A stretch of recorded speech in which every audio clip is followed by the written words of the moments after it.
G2 looking a little bit worse right now. Pricey and Sharky try. Okay, Wolfpack.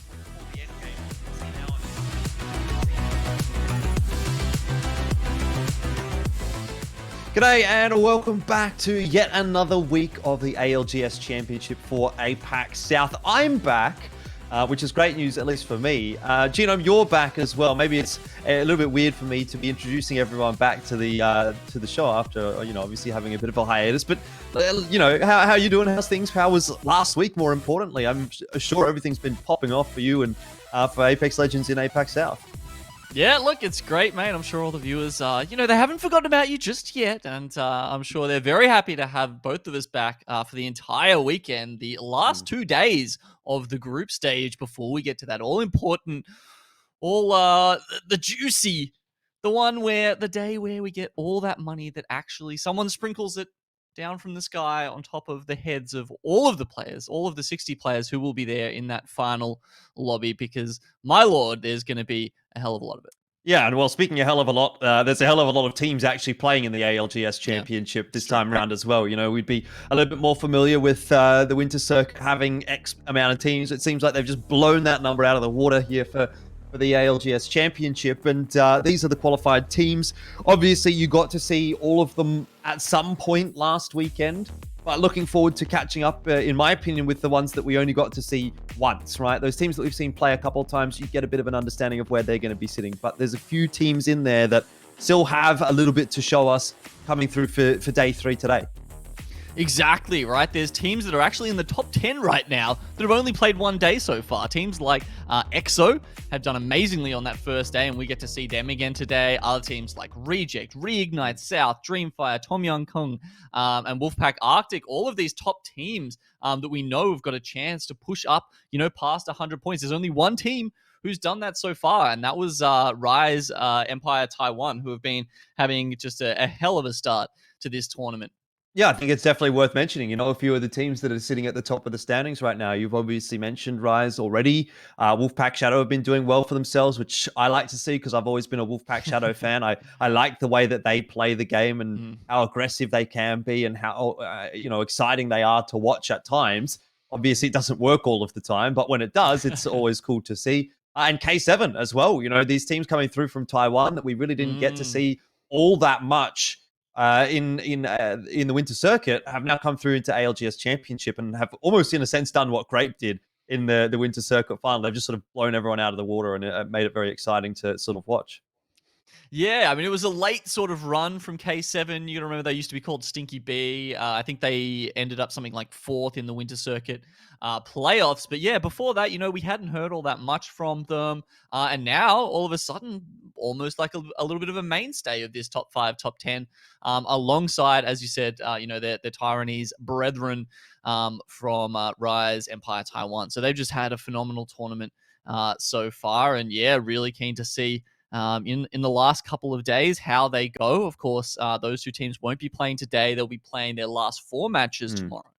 Yeah, I mean, there's obviously that whole discrepancy between we get to see teams coming through from Group 1 versus Group 2 and then Group 1 versus Group 3 and You get to this point where you're like, oh, well, we've seen some play this much. We've seen others play this much. We're not really sure how things are going to pan out. We kind of have to wait until the end of day 4 to really get a good grasp of exactly where everyone is sitting, though these 2 Taiwanese teams are doing very, very well for themselves. In particular, for me today, I'm kind of looking at the likes of EXO, the likes of Reignite, these teams that we've seen a lot from in the past, but as of yet, we've only seen them play once so far here in the championship, and we kind of have to see them go back to back. Either way, Genome, before we get too far into the discussion about the teams and all of that, I think maybe we should have a little bit of a recap, a little bit of look back and see how this all sort of plays out.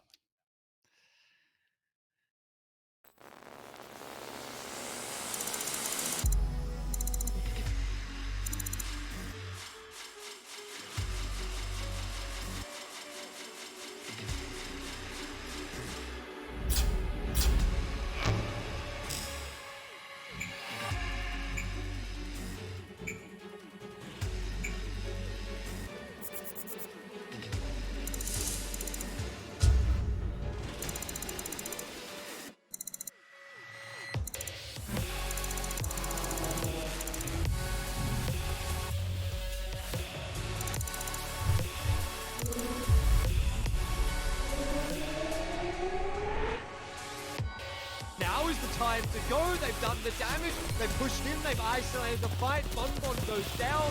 But just as they launch into the air with the jump pad, oh no, they're taking massive damage from Team No Fear. That is a 3-on-1 now. That is too easy to clean up in the end. Team No Fear. All right, well, that's how it all sort of breaks down. You know, I think everyone should be fairly familiar with ALGS Championship by this point. You've already been able to watch a couple of weeks. We had the qualifiers a little while ago as well. It's just a continuation, essentially, of what's been happening so far this year in APAC South. But overall, some pretty good games that we've seen, some pretty surprising results, and looking forward to sort of catching up with how these teams are going to pan out today, because there is a couple of big days left today and tomorrow to sort of see who's going to make it through to that finals position. And I suppose now is probably a good time for us to actually talk about maybe some of the teams to take note of today. We've sort of mentioned some that we thought in the past were looking pretty interesting, teams that have done well so far, but who are the teams that we are most looking forward to watching today? Well, yeah, we picked out a couple here, and why we've chosen these ones, Elfish, is because these guys, it's kind of do or die for them today, right? Direwolves, Noir, Dynasty, Kindergarten, Perihelion, these guys are all at risk of going home. Now, you got to remember there's 30 teams here, and 20 of them, of course, are going to be going through to that final day, the final lobby. But 10 of them, unfortunately, they're going to go home and they're going to walk away with nothing, which is a bit galling when you think about how insanely large that prize pool is. So why don't we talk, first of all about Direwolves. Now we sort of touched on this a little bit last week. They've had a retooling of their roster. Bullet, the new IGL, we've talked him up a lot. Waltzy, the mainstay of the team, and then Belkin, that fragger coming back in to sort of add a little bit more firepower to the team. And yeah, it just did not work out for them. They ended up, they only played day 2, and they are currently sitting at 17 points at the moment. And that is honestly well below what we expect those players, I think, even individually, and as well as a team, especially considering, he gets a lot of press around the Apex scene. But Night Raven, they brought him in to help out with coaching the team, and it unfortunately so far hasn't really been gelling. Yeah, I mean, I guess I have a few things to say about Direwolves, because if you remember from last week, they were one of my teams to look at in the prediction graphic that we made. I sort of said I thought Direwolves might do all right. I thought it might be maybe something like a honeymoon period. Bullet coming back to Apex is sort of big news, but it as you say, just didn't work out too well for them. 17 points is well below par, well below average, especially for a team of players that have this kind of name, this kind of name pedigree, I suppose, this caliber with the roster. So I was a little bit disappointed by what we saw from Direwolves, but maybe it was a case of, okay, well, they've still only had X amount of weeks to sort of gel as a roster. Maybe they need to start to roll through things a little bit better. They've had another week now to sort of play around, and maybe this will be the week where they come back strong and, perform the way that we sort of hoped or perhaps anticipated that they would. We can only really cross our fingers in that respect and hope for the best. Let's move on to the next one here as well, Gino. We've got a lot to get through. So Noir is the second team that you wanted to talk about. And I always found these guys an interesting prospect. They were always sort of a middle of the pack team back in the winter circuit. But how are they doing so far in the ALGS Championship? Well, they're currently sitting in 18th spot in the overall standings. That means they got 30 points in their first day of play. So all of these teams, let's see, they've all played one day so far. And yeah, I mean, they've got 30. So they're, I think actually out of all these teams, they have the most. And that's almost double what Direwolves have got so far, you've got to remember. But as you said, they've sort of, they've been a little bit of a mainstay of the competition so far. Indonesian team, I believe. And yeah, I mean, sitting at 18th, we really expect a little bit more of out of these guys. They're if we want to be called a mainstay, right? You've got to be able to consistently make that top 20 bracket and get to those final lobbies. And that's what we've seen of them previously, even sometimes, taking it to the big dogs and winning fights and taking out a couple of dubs every now and then. So, they need to do that if they want to get through to the final lobby. I feel like with their performances previously, they kind of deserve that, or at least that's what we'd expect from them. So it has been a little bit of a disappointing performance from Noir so far. Yeah, let's jump into Dynasty as well. It's obviously a relatively new name, if that makes sense, coming into Apex Legends, the organization, not one that we've seen around a lot. But that's one thing that I do like. We've been seeing a lot of new organizations, even Direwolves a few months ago moving into Apex. So that is good. But for the roster, obviously some work needs to be done coming into today. Yeah, so you got to remember these guys, Control players, ANZ team. They've been a little bit in and out. I'm not sure if these guys have like consistently been playing every single tournament that is on offer to them.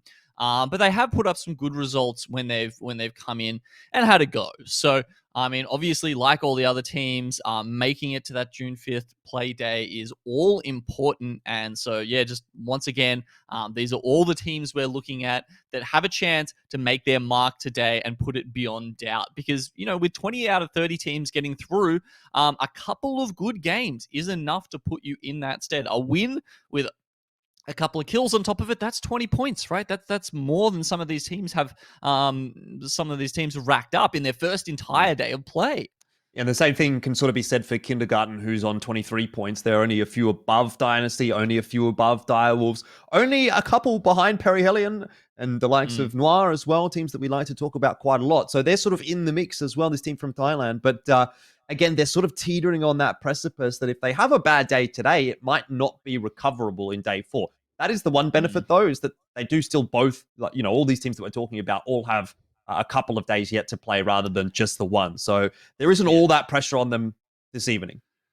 No, it's not. I mean, having a look at it, the only team that seems to be really pretty much out of contention at this point, beyond some like absolute miracle happening on the last day, is probably BIOS. That's the only team that's really sitting quite far down on the rankings and has played 2 days of play so far. They've managed to get 17 points across the couple of days. So we just wanted to give you guys, obviously, there's no money up for grabs this weekend, so we just wanted to give you guys a sense of the teams that we're looking at that are on that precipice of maybe making it through, maybe not. So definitely some of the teams we'll be following around today, trying to see if they do make that cutoff. Yeah, Perihelion is another one of them. I'm a little surprised, actually, that Perihelion is this far down because, again, they were a team that we saw a lot in the winter circuit and they had some pretty solid performances there. Again, they sort of felt to me like a bit of a middle pack kind of team. But coming through here again, they're going to have to sort of step up, right? Yeah, so we're really hoping that they do step up. We've got a leaderboard, I think, to have a look at now where we can be able to see where these teams are going to be standing, looking, across the sort of the whole region, and get a sense of, what the overall standings are. So. Yeah, I mean, look, it's a bit of an interesting format, isn't it, right? The fact that we've got these 3 teams, it's something that I suppose if you're used to watching Battle Royales, you might have a bit of a better understanding of this. But if you're not someone that's too familiar with how this works, you essentially have Group A play against Group B, then Group A plays against Group C, and then Group B plays against Group C, and you sort of go around and do this sort of round robin, almost kind of a format where everyone gets to play the same amount of games, but they don't all play on every day. So that's why we're at a point where you might see Rise up there from Taiwan, 124 points. You think, great, they look like they're doing fantastically. Well, they are. It's just that they've played 2 days worth of games, whereas you go and look at the Group B results, EXO on 71 points. They've actually only played 1 day so far. So they could actually, if they have another day like that, go on to elevate themselves above Rise. It'll be a tough, to be honest, it'll be a tough ask. Doing two days, 71 points. I don't know that that's really necessarily going to be too possible, but that is what's on offer here for Group B at least, and we're going to get to see them playing today. So I'm, like I said, keeping an eye on the likes of EXO, on Reignite. You've already mentioned Noir is definitely a team to watch. Kindergarten, Dynasty, these were all in the scouting report. So for me, lots of teams here from Group B and respectively as well from Group A that we definitely will be keeping our sights set on. Yeah, it is. I think the points from Group A, I think that's doubled up. So if you halve those, because you got to remember Group A's only played one game, 1 day of games so far. So Group B and Group C, I think you can see you got a good sense of them there. But yeah, teams like Reject, who picked up say like 53 points.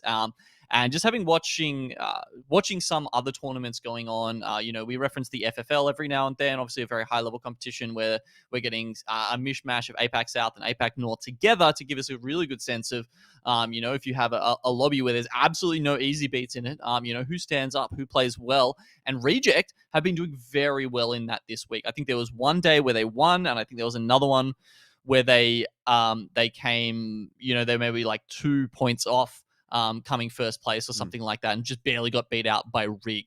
So very, very close there.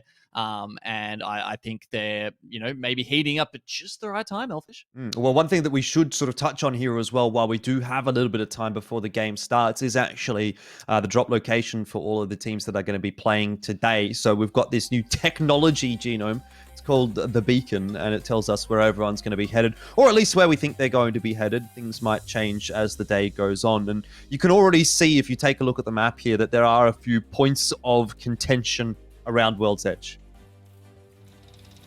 Yeah, so, I mean, this is where the teams have been dropping over the group stage, but you've got to remember we're in a little bit of a weird situation here where, you're only getting half of the lobby sort of in there sometimes and half not. So, teams like EXO, Reject, Rig, Tom Young Kung, they've all got their stamps on their respective starting locations, right? We're seeing a lot of teams down there at launch site because that tends to be one of the less contested sites. And so these teams just end up down there because they think, well, maybe no one else is going to go there. I'm sure we will see some of those teams sort of work it out amongst themselves, especially when you've got places like Lava Fissure, like Fragment West, unoccupied right now as we look at this map.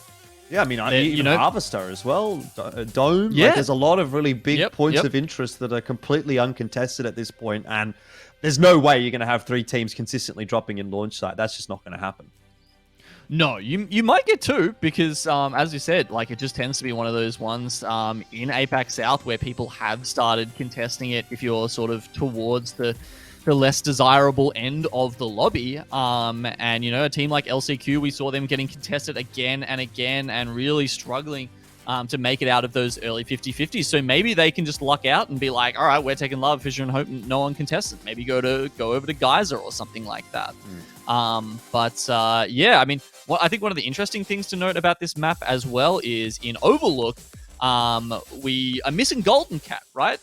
Those guys, for whatever reason, didn't make it through. They did make it through, but they couldn't play during the ALGS Championship, and that's left one of these quite good drop spots that they've held onto for a very long time, completely open for the taking. So it means some of these other teams have a chance to get in there as well. And yeah, I think that's been a little bit of an interesting development coming into the championship. Yeah, the one thing to sort of consider, though, when we're talking about drop spots and teams moving around and potentially shifting off of something maybe like launch site, is that if one of these teams from launch site goes up to Fragment West or up to Harvester or wherever they may end up going, it sort of changes the whole game plan, right? If you've been dropping in a certain location over and over and over and over again, you've been getting used to what your rotation path has to look like, what your timing has to look like, and that kind of thing. That can potentially shift your whole game plan, and something to sort of keep an eye on, right? Because teams are sort of potentially very set in their ways, and if they're getting shifted off of that, it can put you a little bit off kilter, make your life a little bit more difficult going into any of these games, even if you do have, quote unquote, a better drop location. Yeah, exactly. There's so much to think about when it comes to drop locations and changing lobbies and how that can affect things. But we will be getting into the game very soon, guys. So just quickly, I want to let you guys know about the giveaway we've got going today. So thanks to EA Australia, we've got a couple of bundles of 2150 coins to give away. Today, we're going to be giving it away to someone who's here watching in Twitch chat. So all I can say is we'll be giving you a code to enter in Twitch chat later on in the day. So please stick around. And once we we give you the secret code word, you will be able to enter that, and one of you will be walking away with, who knows, some loot boxes, a new skin, whatever it is you choose to spend those coins on. So please stick around, and we'll give you the sign later on in the day, guys. And not too shabby of a pickup for essentially not doing anything really, which is going to be always beneficial. You know, you just sit here and watch, and you have yourself a good time and grab yourself some coins. But either way, Genome, I think it's time for us to start thinking about what's really important today. We are moments away from jumping into game number 1 of day 3 of the ALGS Championship, and this is where things start to get a little bit more spicy. We've already had 2 days. We've already had a couple of good games. But now we're at the halfway mark, and teams are really looking forward to those finals. So we need to make sure that we get everything sorted today. I mean, if not tomorrow, I guess there is that fallback plan. But if it's not today, you're going to start to get a little bit worried. Exactly. Every team will have finished, let's say, 12 games by the end of today, right, Elfish? Mm-hmm. And there'll be 4 left for the total of 16 games you get to play in the group stage. So, as you say, we will have a very good idea of who's made it through and who's really languishing and needs that Hail Mary play on day 4 to make it through. We're getting a look at an early ring here, and Reignite are going to be extremely happy. You can see that's very much centered on Sorting Factory. I guess it remains to see where, if it decides to pull towards the tree launch site or Sorting Factory, but either way, it's not going to be a very hard rotation for them whatsoever. Yeah, that's always the major benefit of dropping in a location like Sorting Factory. Not only do you fairly often get that ring pull, it does go down to launch side a lot, it goes to tree quite a bit, but you also get the early information because there's almost always going to be a beacon there, and that's something that the better teams have kind of got on lockdown, is all of those beacon locations, those beacon drops that help them out with their faster rotations. And, you know, on the topic of Reignite, I've always felt like they were one of the teams that did rotate a lot quicker and a lot more effectively than most teams. You know, they were able to get around the map first in a lot of instances, and they also often called where that location was going to be after the first or second circle moved in. So, yeah, definitely a team to keep an eye on today. Well, having a look at Dynasty here, and we can see that they are once again making use of that Valkyrie here. Yeah, you know, pop the VTOL jets. Ooh, already found a level 4 extended mag there for the R99. Not a bad pickup at all, especially, you know, Train Yard's not necessarily the best loot in the world, unless you've got that a Volkey or something like that. So, yeah, good start for them. And, you know, I guess they don't have too far to go as they go through Harvest either. So, as we said, we already lost one squad. I was in my own little world there. It looks like it was Strawvan Chock. And who picked up the kill? Scanning around. I'm not sure. Dynasty. Yeah, it was Dynasty, of course. Yeah. But it was only 2 players for Strawvan Chock getting into the game. So there was only a couple of points picked up for Dynasty. And Strawvan Chock, unfortunately, had to start with only a couple of members. So hopefully for game 2 of this evening, they might get their 3rd in. That'll certainly help out. But definitely not the start they would have really been wanting. Keeping an eye here on EXO, who's up near Skyhook. Obviously a location that we are quite used to seeing them dropping. So they'll be quite comfortable. It's a long rotation in for them, but again, you know, you drop in a certain location that many times, you've pretty much seen everything the game has to offer in terms of circle rotations and movements, and so they'll know what they'll need to do. They'll know that if they need to move early, then they need to move early, or if they can sort of take their time, loot a little bit, and come in late, that's also an option. It looks like they've gone for the former. They're already on the move. And they're sort of ahead of a couple of teams even, you know. So there's a couple still stuck up in Skyhook, up in Refinery. There's maybe a little bit of engagement happening over there for a couple of those teams. So Roti Sai Mai being one of them. And we'll keep an eye on how this one does actually pan out. This is not the kind of fight that you want to get stuck in really early on in the game. You do tend to waste a lot of time and a lot of resources. Especially when the ring is that far south. These guys are going to have one hell of a walk after this finishes off. There's a balloon not too far away from them if they can, you know, do this in some sort of reasonable time. But yeah, we see Sweet Assist. They're just locked up in the bowl right now, and on top of the main refinery building. That's going to be Roti Sai Mai. Ooh, even got a 2x4 on the Spitfire in the hands of Lemonade. So, going up against the Bojek. So both teams at least have found a little bit of range to poke with. But, you know, you're losing a lot of meds if you're going to play a poke game rather than just sending it at the other team at this point in the game. Oh, well, speaking of sending it, it looks like Roti Sai might be eager to do so. They've dropped themselves down a jump pad. It wasn't exactly the greatest of execution there from Lemonade, who fell all the way down onto the ground and now might have to take his time working back up onto the top. Shots are coming through, but I'm not sure that Roti Sai are coming off the better for it. They're the ones that are trying to aggress. Sweet Assists are doing a decent job of keeping them at bay for now. Grenades headed back in direction of Roti Sai, but Sweet Assist copping a little bit from the Thermite as well. It's a bloodbath. Sweet Assist do get that first knock, but there is a trade back as Bonbon goes straight back onto the floor. Heavy G now also falling, and it is just Lemonade who can't hang on. Sweet Assist will hold comfortably in the end, and that's perhaps a little bit of a lesson learned for Roti Sai. Yeah, it was a pretty decent fight there for Sweet Assist. The gun shield, especially from Moonlight Tears, coming in very handy when he wanted to take that poke and just soaks up so much damage at close range where, you know, the Gibraltar's hitbox doesn't matter so much there. Like, at medium to sort of long range, it does make the character a lot easier to hit. But at close range, your bullets are probably going to be smacking into them anyway. And at that point, it just sort of makes you very tanky, in addition, of course, to the fortified buff that Gibraltar has. Now we're taking a look at Direwolves now. They're down at Tree, and they are very close to Evolution Xenomorph. They're actually chasing them through a building right now. They've got this, half of this building is going to be in sort of zone 3, and half of it isn't. And at the moment, Direwolves have the good half of the building.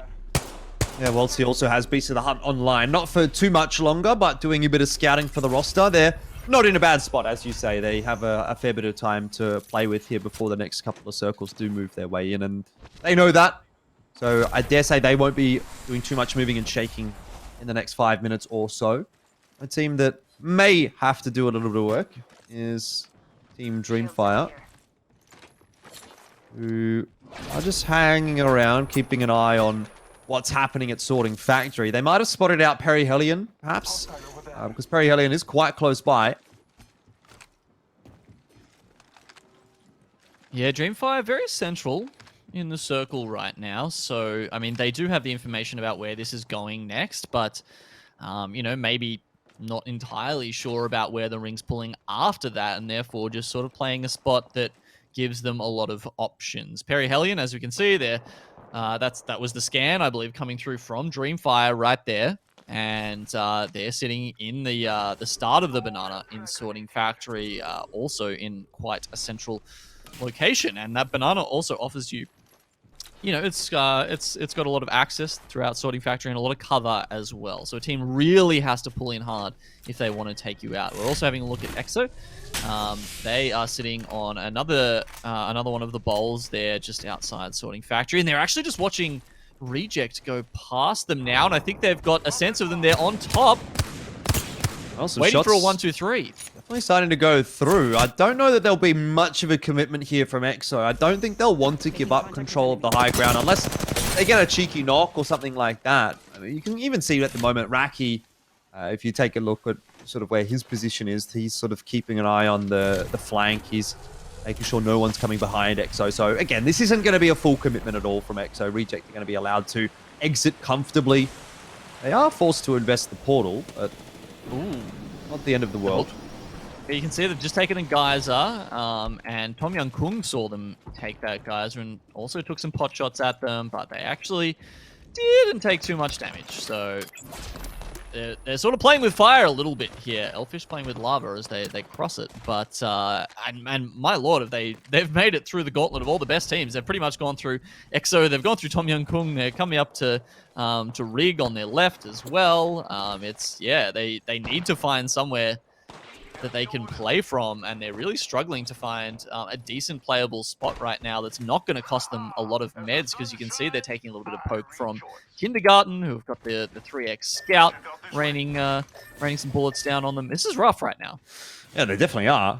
Tom Yum Kung, on the other hand, are looking pretty comfortable. They've, again, fairly consistently in the past been one of those early rotators. I always sort of put them in that same caliber as I do with Reignite. It seems to be those two teams that are always on the move first and always end up in roughly the same position. And incidentally, that's almost always where the circle ends up. So if I had to throw in a couple of bets, I'd be expecting that maybe this circle moves south away from Sorting Factory and sort of towards the launch site.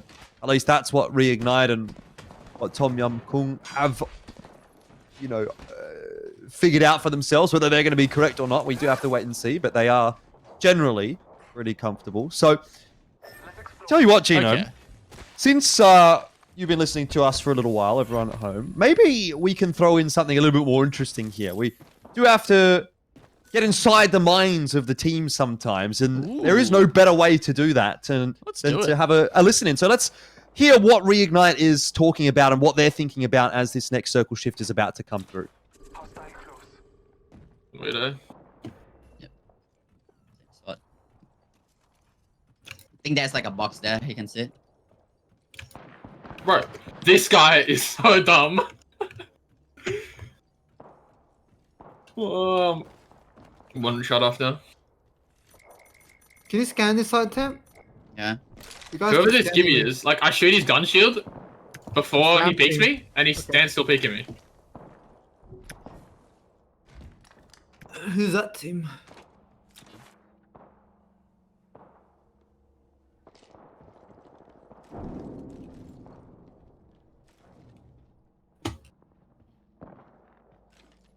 Team still main office. There's a game drop. Oh, back. Come temp. I'm gonna hit Bob. Yeah. Just need to walk down. That's... Yeah, you should be able to get... All right, well, a little bit to think about for Reignite as they start to spot a few teams rotating their way through. But I dare say, you know, it's probably not going to be Reignite that we'll be talking about, at least for the next couple of minutes or so, because, again, they are quite comfortable. Dynasty are going to be the ones that are going to have to start rotating their way in. A bunch of other teams up towards the northern part of the map as well. I mean, it's Dynasty that are moving their way into Sorting Factory, and that is real estate that's already been well and truly entrenched by a couple of teams. So they do have to fight their way through. Yeah, well, we're having a look at them. They're actually going to use their bubble to get a beacon scan here, I believe. Well, they've put it down at least. Oh, no, they've already scanned the beacon. Okay, and they can tell by the look of that, as we can see there, that both Rig and Tom Young Kung are in a pretty excellent position. Reject are close to it, but they've actually been taking a lot of damage, and as we saw before, they're kind of in the open, so not really the best for them. Streamfire are actually a little bit spread out now, as we're sort of having a look at them. On top of Perihelion, Yas is making a little bit of a forward move there. Can portal back to his team if he needs to. LCQ only also playing very close to where Perihelion are in that sort of control room inside the banana. So a lot of teams, they seem to be camping around Sorting Factory. I'm not sure if that's where they think it's going to end, Elfish, but if they are, they're going to be sorely, sorely mistaken. I mean, just touching quickly on that circle shift as well, it's gone exactly where we expected it to. Right on top of Reignite, right on top of Tom Yum Kung. So those two teams continue to call it correctly every step of the way, really. Wolfpack Arctic trying to keep themselves safe and comfortable at the moment. Not really in too much pressure, but Direwolves certainly are. Bullet down on the ground. We're seeing a bit of an engagement between them. Reignite has also joined the fray, so they're being essentially a third party here. I think it was NLN that Direwolves were initially engaged against, and they get out of there with two players alive, Waltzy and Belkin, but Bullet, unfortunately, is going to be on the ground, and the banner hasn't even been recovered yet, so maybe no chance for him to take part in this game. I think it was Noir that Direwolves took down. It was a very swift fight, but it was an ill-considered one. They really, I mean, considering the maybe they had to make that play right. There was 10 seconds left. The ring is about to come in, and they wanted a decent spot for themselves, but they really just opened themselves up for NLN to come behind. And as we saw, Reignite even being a little bit opportunistic, as they were hoping to get a quick kill, saw that maybe there are a few too many teams there to to accomplish that safely. So they pull back into one of the best positions in the ring, and now Direwolves are sort of just hiding underneath, licking their wounds. I like to see that though from Reignite. You know, you can't just be the team that sits in the middle of the circle and does what you please. You need to be looking for opportunities, and I think they are actively doing so. It's a good early sign for Reignite. Keep our eyes here on Team Dreamfire, who are still sort of hanging around the southern part of Sorting Factory. And they're putting some damage in onto the teams that are underneath of them. Wow, so Team LNS have just all but removed Team EXO from the game there. I'm not sure if they might have had a disconnect, actually, which is why they were playing a little bit strangely. And we see Raki just trying to rat it out now, pretty much. But we're going to have a look at Reject right here. These guys, as we said, you know, good position in the ring, but maybe not a good position sort of tactically in terms of cover that's available to them, in terms of you know, how many meds they're going to have to continue using, because every time they poke, unlike the people in, you know, Rig or Tom Yang Kung, who have got those sort of command centers, they've got bulletproof glass to look out from behind. They can get the info for free. Reject can't do that. Nope. That is something that's going to be more and more impactful as this circle shifts in, right? At the moment, you know, there might only be 1 or 2 teams contesting them, but in a couple of minutes, there's going to be at least 3 or 4, and it's going to compound the issues. Evolution suffering some problems here as well. iGuy will try to get those shield cells off, but really not much of a chance for him, as Dreamfire will pick up that elimination and get themselves another point on the board. Wolfpack Arctic, definitely one of the top teams in this lobby as well. A team to watch. Seen a lot from them in the winter circuit, and expecting big things from Wolfpack and I suppose both Wolfpacks here in the ALGS Championship. Yeah, just having a look at Raki now, who, as we did mention previously, was ratting it out. Interesting that, you know, usually you'd find the Wraith being the one who made it away if there's only one member left on the team, with her abilities that sort of enabled that. And now we're seeing actually Valkyrie is also pretty good as rats, because as you saw there, they can find some weird high positions that might not be so easy to take them out. Luckily, it looks like, I think it was it LNS that I think picked up that kill. Either way, you know, they did manage to find some height and spot Raki out. One of the, I think, 4 or 5 Valkyries we've got here in this lobby. Well, Kindergarten under pressure at the moment as well, but they do manage to get the res. Shield's going to be back on up for Dero, but now Appraiser needs some help in that respect as well. They're just getting pushed from all angles. Bubble goes down, perhaps a chance for a res. Checking to see if there was going to be anyone coming through, and it doesn't look like it. The zone shifting its way forward as well. It's a lot of messiness happening as we do see that circle shift its way on in, but in the end, Kindergarten, well, I was going to say looked okay, but unfortunately, I might have spoken too soon. Appraiser gets knocked down, and so too does the rest of the squad. By Reject, it's pretty much by Pricey, it felt like. Did it all himself, but Reject's going to be happy with that. It's a bunch of loot. Heal that armor back up and get ready for what will be a pretty exciting final 5 minutes of game 1. Yeah, Pricey did get all 3 of those kills, and now he's looking for more. Parangai Gaming are underneath. They're actually struggling a little bit. They've pretty much got Lava as their only friend as they sit underneath Reject, who are continuing to sort of watch their backs and watch other angles. We're also having a look at Dreamfire here. They're trying to take out Inferno Apex in a very similar situation, who are kind of just sitting below them. That's kind of how the layout of launch site is, right? You've got a lot of these sort of high platforms that have cut-ins below them where you can get teams who don't want to be too aggressive and just want to sort of hide it out and grab some placement points. They can find those sort of locations. Direwolves, of course, were one of the teams that we saw do that when they lost their 3rd member. Well, they have just got the knock onto Mr. Amio. That's courtesy of Falcon. I'm not sure it's going to be finished off. Looks like it has been actually by Pricey in the end. So, not a bad shout so far from Direwolves, to be honest. They're in the top 10, despite the fact that Bullet went down quite early on in the piece. Falcon and Waltzy are holding down the fort. I must say, their positioning doesn't look too ideal. They're out in the open, not a lot of cover, and they still have a ways to work to get into the next ring, but better than being dead, I suppose. Absolutely, the replacement points only get better from here. A Beast of the Hunt goes out there just to give them a chance. And now we're having a look at Wolfpack Arctic. They're going to finish off, I believe that was Team Inferno.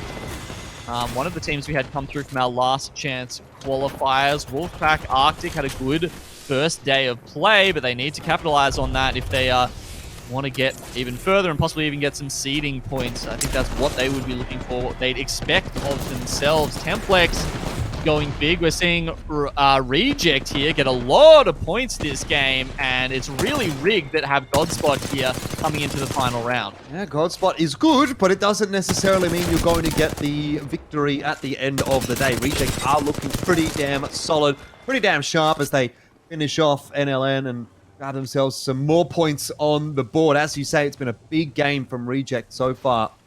And the question is, how much bigger can they make it? We're into the top 4 now. Reject have 3 alive.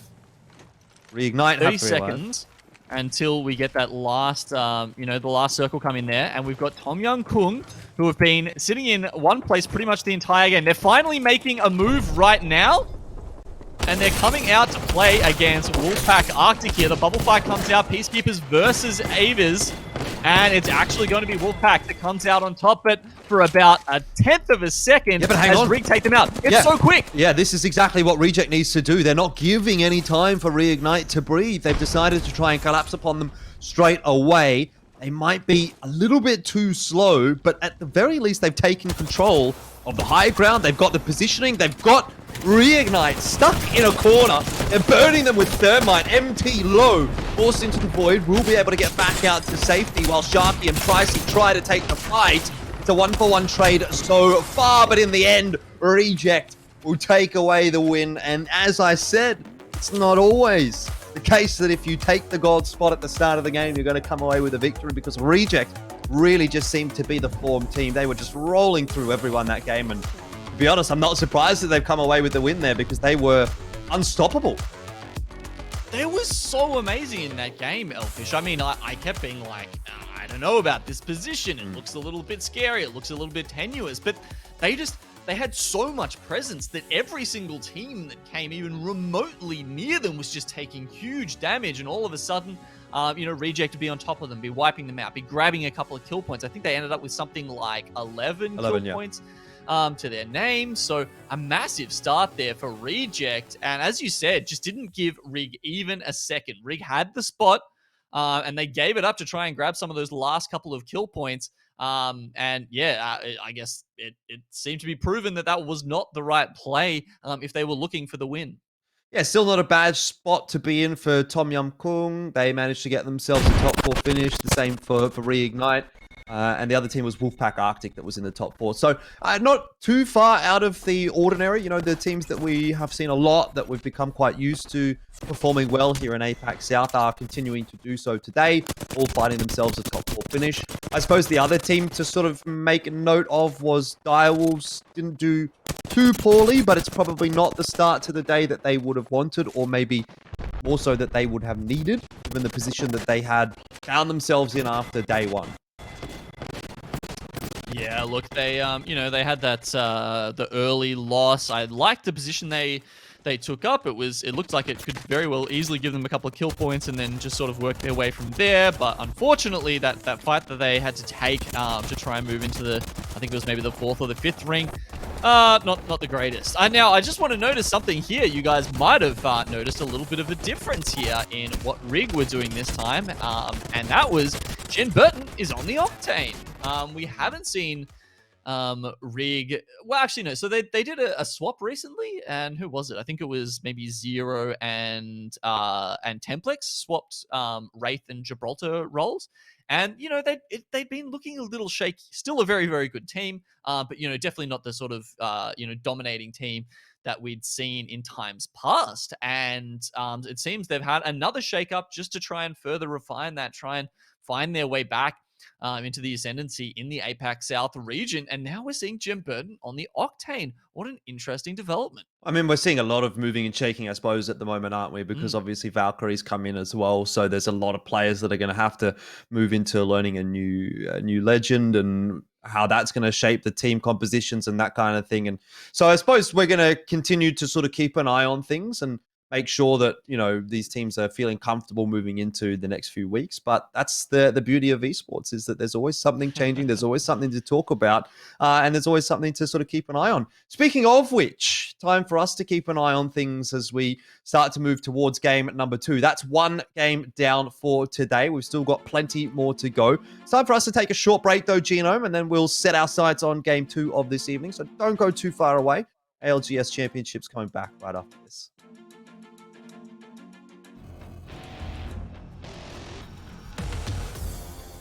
They're going to continue to fight. Jack Cute goes down. Now they're just going to be careful. Oh, that's massive.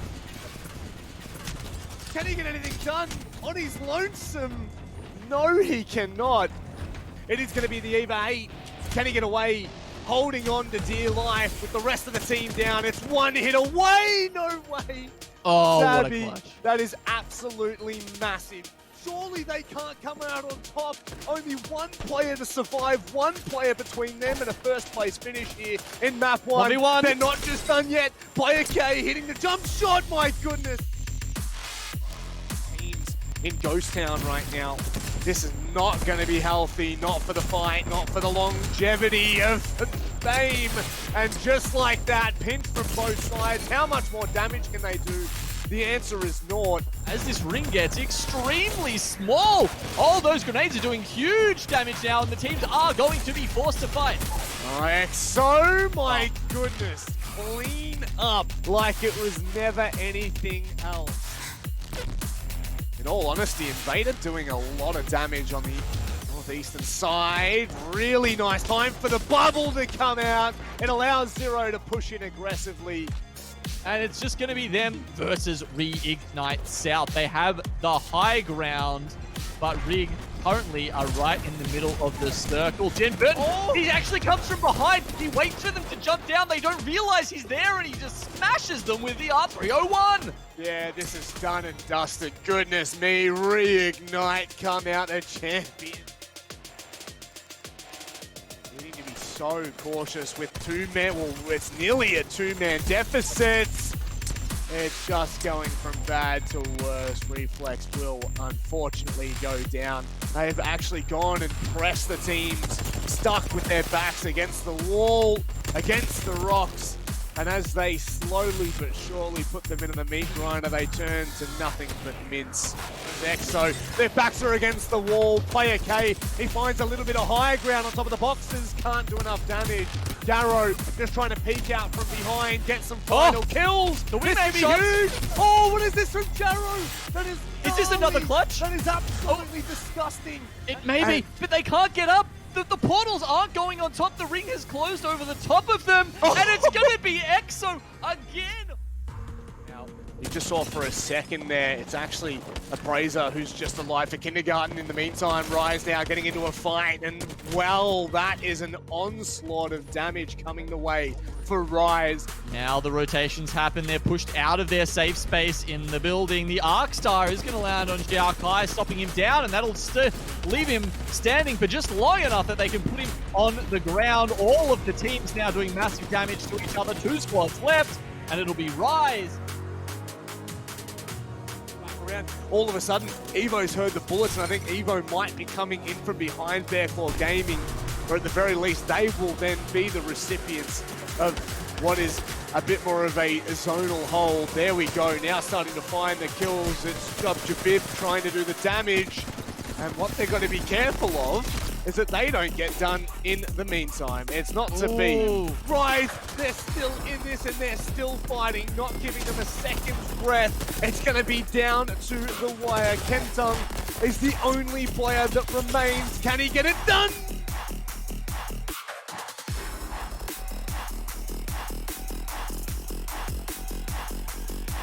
About to be an absolute massacre. Rejected caught between 2 teams on either side of them. The bubble will give them a short breath to take. Now in it all comes. Into the bubble, they're going to be careful as now teams are pushing them from either side of the rock, on top of the rock as well. They're not missing their shots. Reject, are they about to bow out? What an onslaught it's just been in the last couple of seconds. Barry Hallian, this is ridiculous. Look at that kill feed light up. That's Bearclaw Gaming on top of them.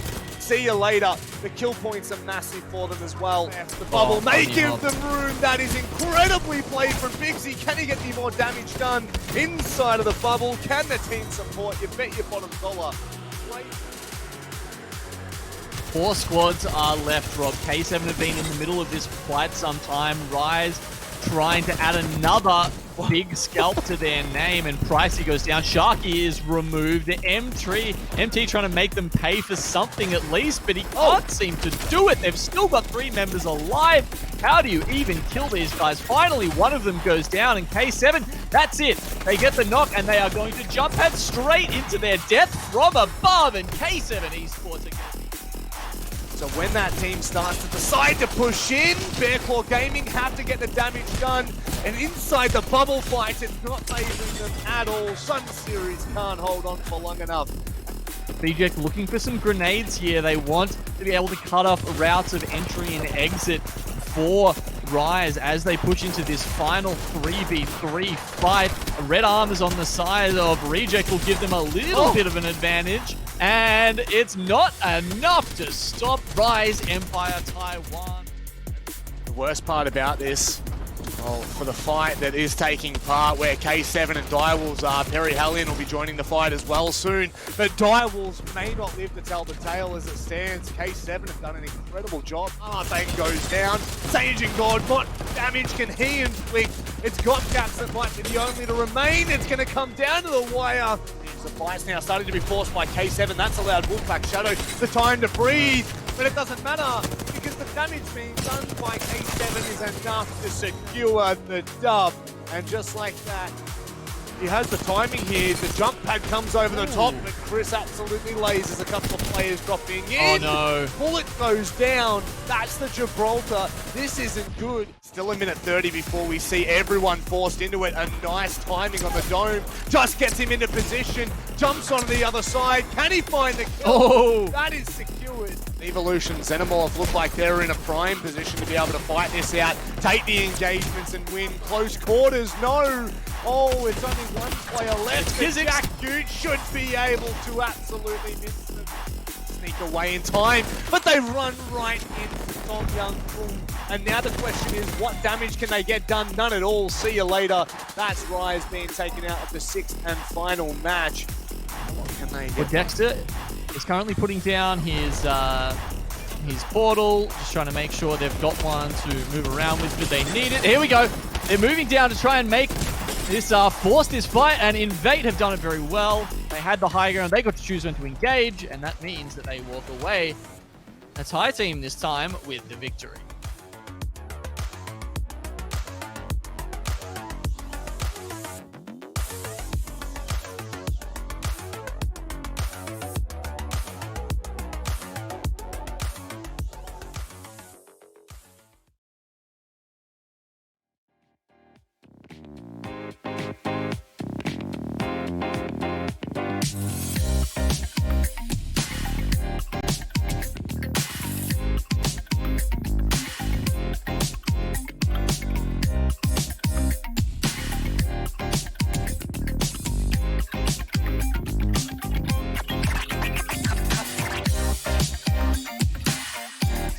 Looking a little bit worse right now. Pricey and Sharky try.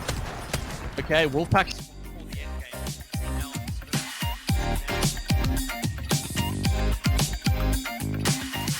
G'day everyone, welcome back to the ALGS Championship. We are about to get into game number 2 of the APAC South region. We are looking forward to this one quite a lot, Genome, because there was, some expected results, I suppose, out of game 1, but maybe game 2 is where things are going to sort of spice it up a little bit. Let's jump straight into it, and then we can get your thoughts on how things went there in game number 1 as we watch these teams jump out of the dropship.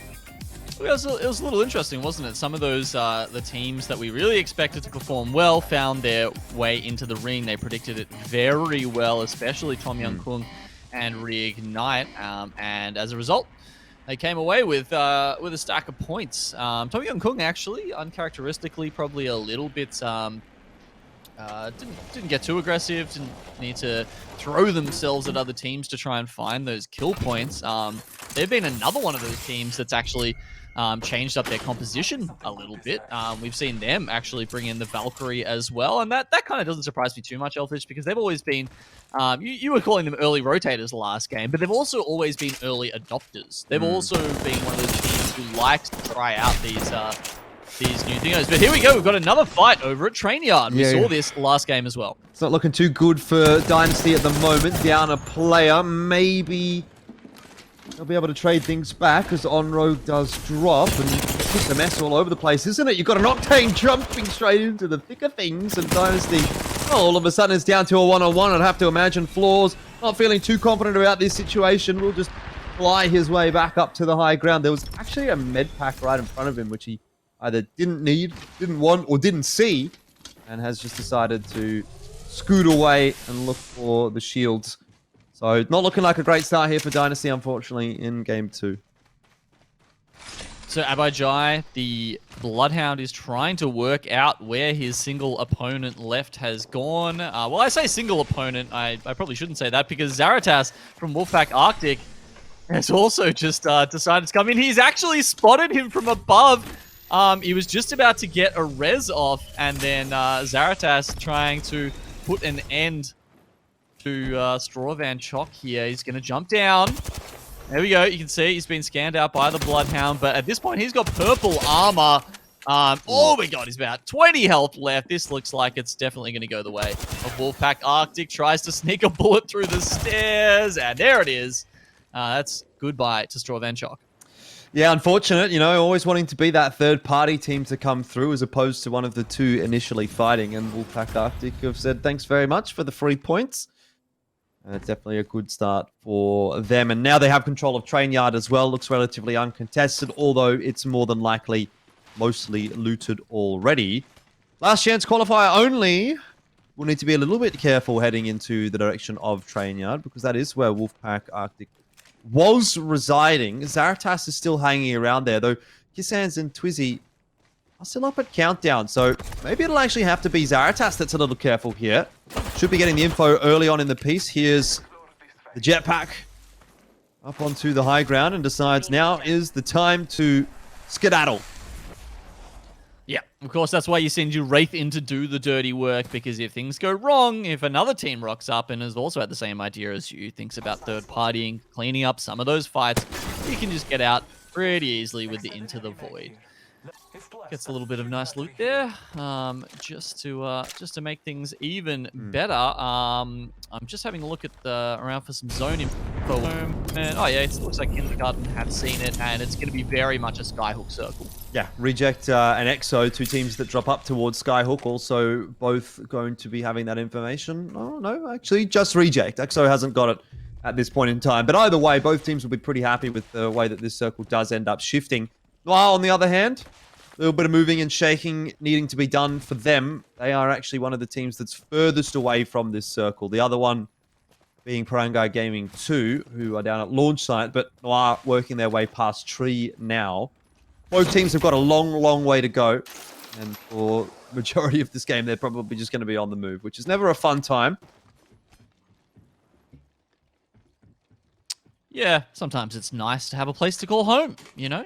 Sometimes it's nice to just be able to sit in your little bubble and watch the other team sort of fight it out while you munch on your popcorn and wait for the time to strike. So, Wolfpack Arctic, after their little foray towards Train Yards, of course, they're starting in countdown at the moment. That gives them a couple of minutes before they have to worry about moving, and they're going to try and keep any teams who try and come through that sort of southwest choke there moving into Skyhook. One of those could be Direwolves, who we're looking at now. They're actually, unbeknownst to them, they're pretty close to the remaining member of Dynasty, Floors, who's hiding very much just inside the ring. Well, I'm not sure that he's really going to want to be popping his head up and causing too much of a ruckus. He's really just sitting quite happily behind this rock. And behind this loot bin. Nice loot bin. It's blue. It's good. I like it. Oh, Unfortunately, he's not a lifeline, so he doesn't get anything extra out of that. Yeah, living the good life at the moment, I think, for Dynasty.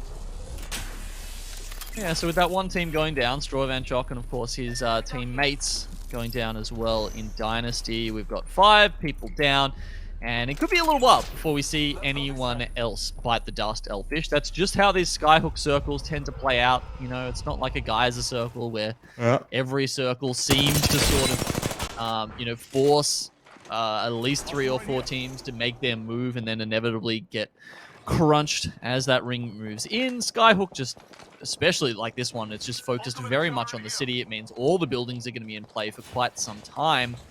And most of the teams are going to be happy for the moment in that. So it could be another one of those games where, you know, if we have a look at the placement timeline potentially later on, you know, we'll see, apart from Straw Van Chock going down to the 50-50 initially, you know, it could be 10 minutes. It could be at the 10-minute mark before we see a second team get removed from this. Yeah, there's the circle that we're talking about. Goes straight over the top of Skyhook. I want to draw your attention to the position of Tom Yum Kung, who is that grey team in the top left of the map at the moment. They are really, really playing the edge here and sort of gambling on the fact that there isn't going to be too many angles that they can get attacked from. They can really only get attacked from Skyhook. So they're putting all their eggs in the basket of essentially fighting their way into the circle if it comes to that. But they won't have to worry about what's going on behind them because of this massive cliff base. It's an interesting rotation in from Tom Yum Kung, who's traditionally a team that rotates early into the center. Well, maybe we'll be seeing that in just a second as they're about to get on their move. I like this. I really like this, Elvish, because I was just about to say, I actually don't like that position, and the reason for that is teams like Reject and EXO, who are sitting in buildings near there, they will very often commit a portal and just like go straight in and try and ruin teams who play that back rock location. It just seems like the perfect place to send. If you're sitting there, you know, you're going to be there for another 4 minutes, you've got time for your portal to reset, you want to do something with that ultimate, and why not try and pick up some kill points with it? So they don't do that. They actually managed to find a location. You got to remember, they've replaced their Bloodhound with that Valkyrie, so they couldn't scan these buildings and work out which one of them didn't have people in it, but they correctly identified it, and now they've found themselves a spot in the zone. 2 teams who are right on the edge of being the zone, as we can see here, is Sweet Assist, and once again, their nemesis from game 1 as well, Roddy Saimai. Yeah, I suppose they're going to continue to run into each other fairly often. If they've done so twice already, they just have similar loop paths, similar rotation paths. Bonbon gets low on HP. We'll just slow the fight down a little bit. Doesn't seem like Sweet Assist really want to take this fight, and I'm kind of getting the sense that neither does Roti Saimai. It is kind of on Sweet Assist, though, whether or not they want to continue to pressure this, because they have a pretty solid rotation path out. They can just back their way down out of the tunnel and walk away, which it seems like they might be opting to do at this point in time. In the meantime, Noir are walking away pretty happy from the engagement you just saw there, taking down Parangai Gaming 2. One of the few teams currently sitting outside of Skyhook. As we said, you know, most of these teams probably not going to have to come into any kind of confrontation, but there were a couple of teams left deciding that this was the time to play edge. And honestly, Skyhook circles are a bit of a weird one because most people, as we said, just kind of beeline in there and there's not a lot of other teams to pick off. But you know what? Maybe that means that as you are playing around the edge, it's you're not having to worry about as many other people third-partying you. So it's a safe fight that Noir take there. And you'd expect them to win that over Parangai Gaming in a straight-up 3v3. And they absolutely do that, upgrade their loot, and they're going to be able to move in towards the outer sort of, you know, on the other side of the mountains to Skyhook, and maybe go up against teams like, say, Direwolves or LCQ only, who are currently sitting in Countdown. Well, back to the northern side of the map. Again, we've still got Roti Saimai and Sweet Assist going head-to-head. Again, not really going at one another, but just firing a few warning shots in one another's direction. Info's there for Sweet Assist. But they don't want to push off the back of it, which is fair enough. Armor's not looking too crash hot. Moonlight is still only on the white armor, so he's not feeling too confident I'm sure. What is I might decide to just disengage the fight, which is fair enough. Going up the balloon there, they don't have the Valkyrie rotate. It's a very high balloon. So they're actually going to gamble a little bit here on trying to work out. You can see them trying to spot people out. Going onto a team. Play. Yeah, they've chosen the train tunnel, but XO are right underneath them right now, and you actually see Smot getting knocked. Can someone stick an Arc Star on top of them? Yes, they can. It's actually going to be Jaro with the frag there, lobbing it straight up. And you know what? Just to make it a little bit harder, they've also got the Gibraltar bombardment coming directly on top of them. Debbie and Lemonade here. XO just waiting for them to get pushed off because they've almost got nowhere to go. Yeah, the defensive bombardment works out quite nicely. Lemonade gets knocked down and finished off by Jaro. And Debbie G confirmed as well. Very nice defense there from XO. I think they might have had a little bit of help from Tom Yum Kung, maybe from Sweet Assist as well. A lot of teams had angles onto Roti Sai Mai. Quite an ill-fated rotation from them. XO gladly take the gift of the 3 KP there. Actually, no, they only got 2. One must have gone across somewhere else. Just got snuck out by someone. Dreamfire, perhaps? Yeah, I think it might have been Dreamfire, who are currently on top of the middle of the big building in the middle of Skyhook. The Skyhook, I suppose. Here comes Perry Hellion as well. That's a good point. Speaking of which, is the Skyhook. they're kind of contesting the Skyhook, but they're not contesting the top of it. They're contesting the bottom of it, and they're taking some shots from XO in the meanwhile. Looks like they've got themselves a nice dome shield down, looking comfortable, feeling okay. NLN is also on this level, so that's who they're going up against, and the grenades are getting tossed in their direction. Perry Hellion do have Beast of the Hunt enabled, but perhaps they're eager for a fight. As of yet, no real committed exchange, though.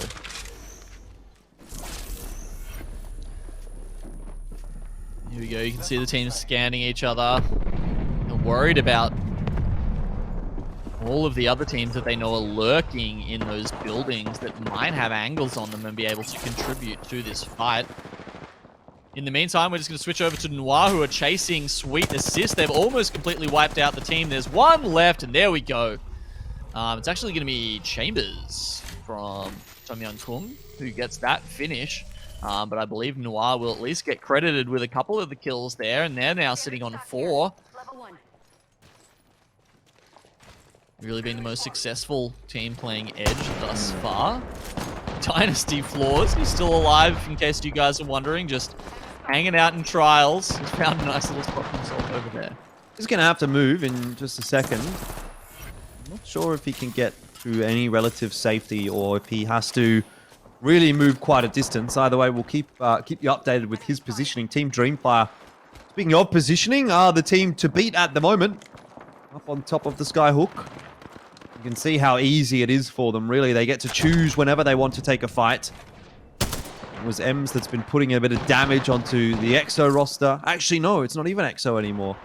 It's actually Tom Yum Kung who have taken control of the train station. EXO moving out. I mean, I guess, what does it matter if you're Dreamfire at this point? You just shoot anyone you see. Yeah, you often see the teams up there when they finally are forced to move. They'll very often have red armor by the end of it. At least those that can upgrade them. Unlike M sitting on the gold armor. I mean, but, you know, they got the Kraber there as well. That's what I was going to mention. They have a Kraber on top of, like, how's that even fair? It's not fair anymore at that point. Ooh, okay. Interesting circle shift here. And once again, Templex has got the brain plugged in to the map generating algorithm today because once again, Rig have just found themselves directly in the middle of this one. And we're having a look at Wolfpack Arctic, who also don't have a bad position here. They're on the south side of where this next ring is pulling, as you can see in that mini map. They're also, you know, they're sharing this building with Evolution Xenomorph though, and that's a little bit of a worry. If anyone starts making trouble around here, someone is ready to come and finish the job off. No second thoughts about it. Not too bad of a circle shift for EXO either, nor for Reject. I mean, there's quite a few teams that are happy with how this one has panned out. Wolfpack Arctic might not be too disappointed either, although they're being a little bit more contested for their position. The team on top of them. EXO, look at how far away from the town they are. They're just quite happy to be sitting here up near the bridge, waiting patiently. They don't have to do anything. No, we just got player K. He's got the 3x on the repeater. We've got the scout as well for Raki there, as you can see. So a little bit of range for EXO to try and up those damage numbers up. Raki will have his purple armor before too long. And yeah, it's the team seems so worried about them. Everyone else that they're not really, they're not too fussed right now. And we're seeing, a lot of teams inside now making some moves as this next round closes in. LNS have already dropped Sonic the Ledgepog, and now there's aimbot. It's just the one player left alive, and no chance. It might have actually been Direwolves that got the better of them, but we'll hold that thought for a moment because Noir is here. Oh, Direwolves in all sorts of problems. Waltzy a one-shot. Belkin just under half HP and Bullet on the floor, but somehow they're surviving, and somehow they have some respite. Oh, I might have spoken too soon.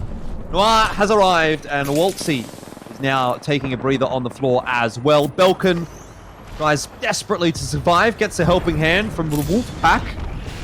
He has to move. He has to leave his teammates for dead and take the rest of this game solo. You can see the ring finishing off about 6 people there, as that was a brutal fight that a lot of these teams really couldn't find their way out of. Direwolves once again being one of those. They've got a couple of kill points, but again, haven't managed to place very highly. And as we keep mentioning, this is tough for them. They need these points coming into today.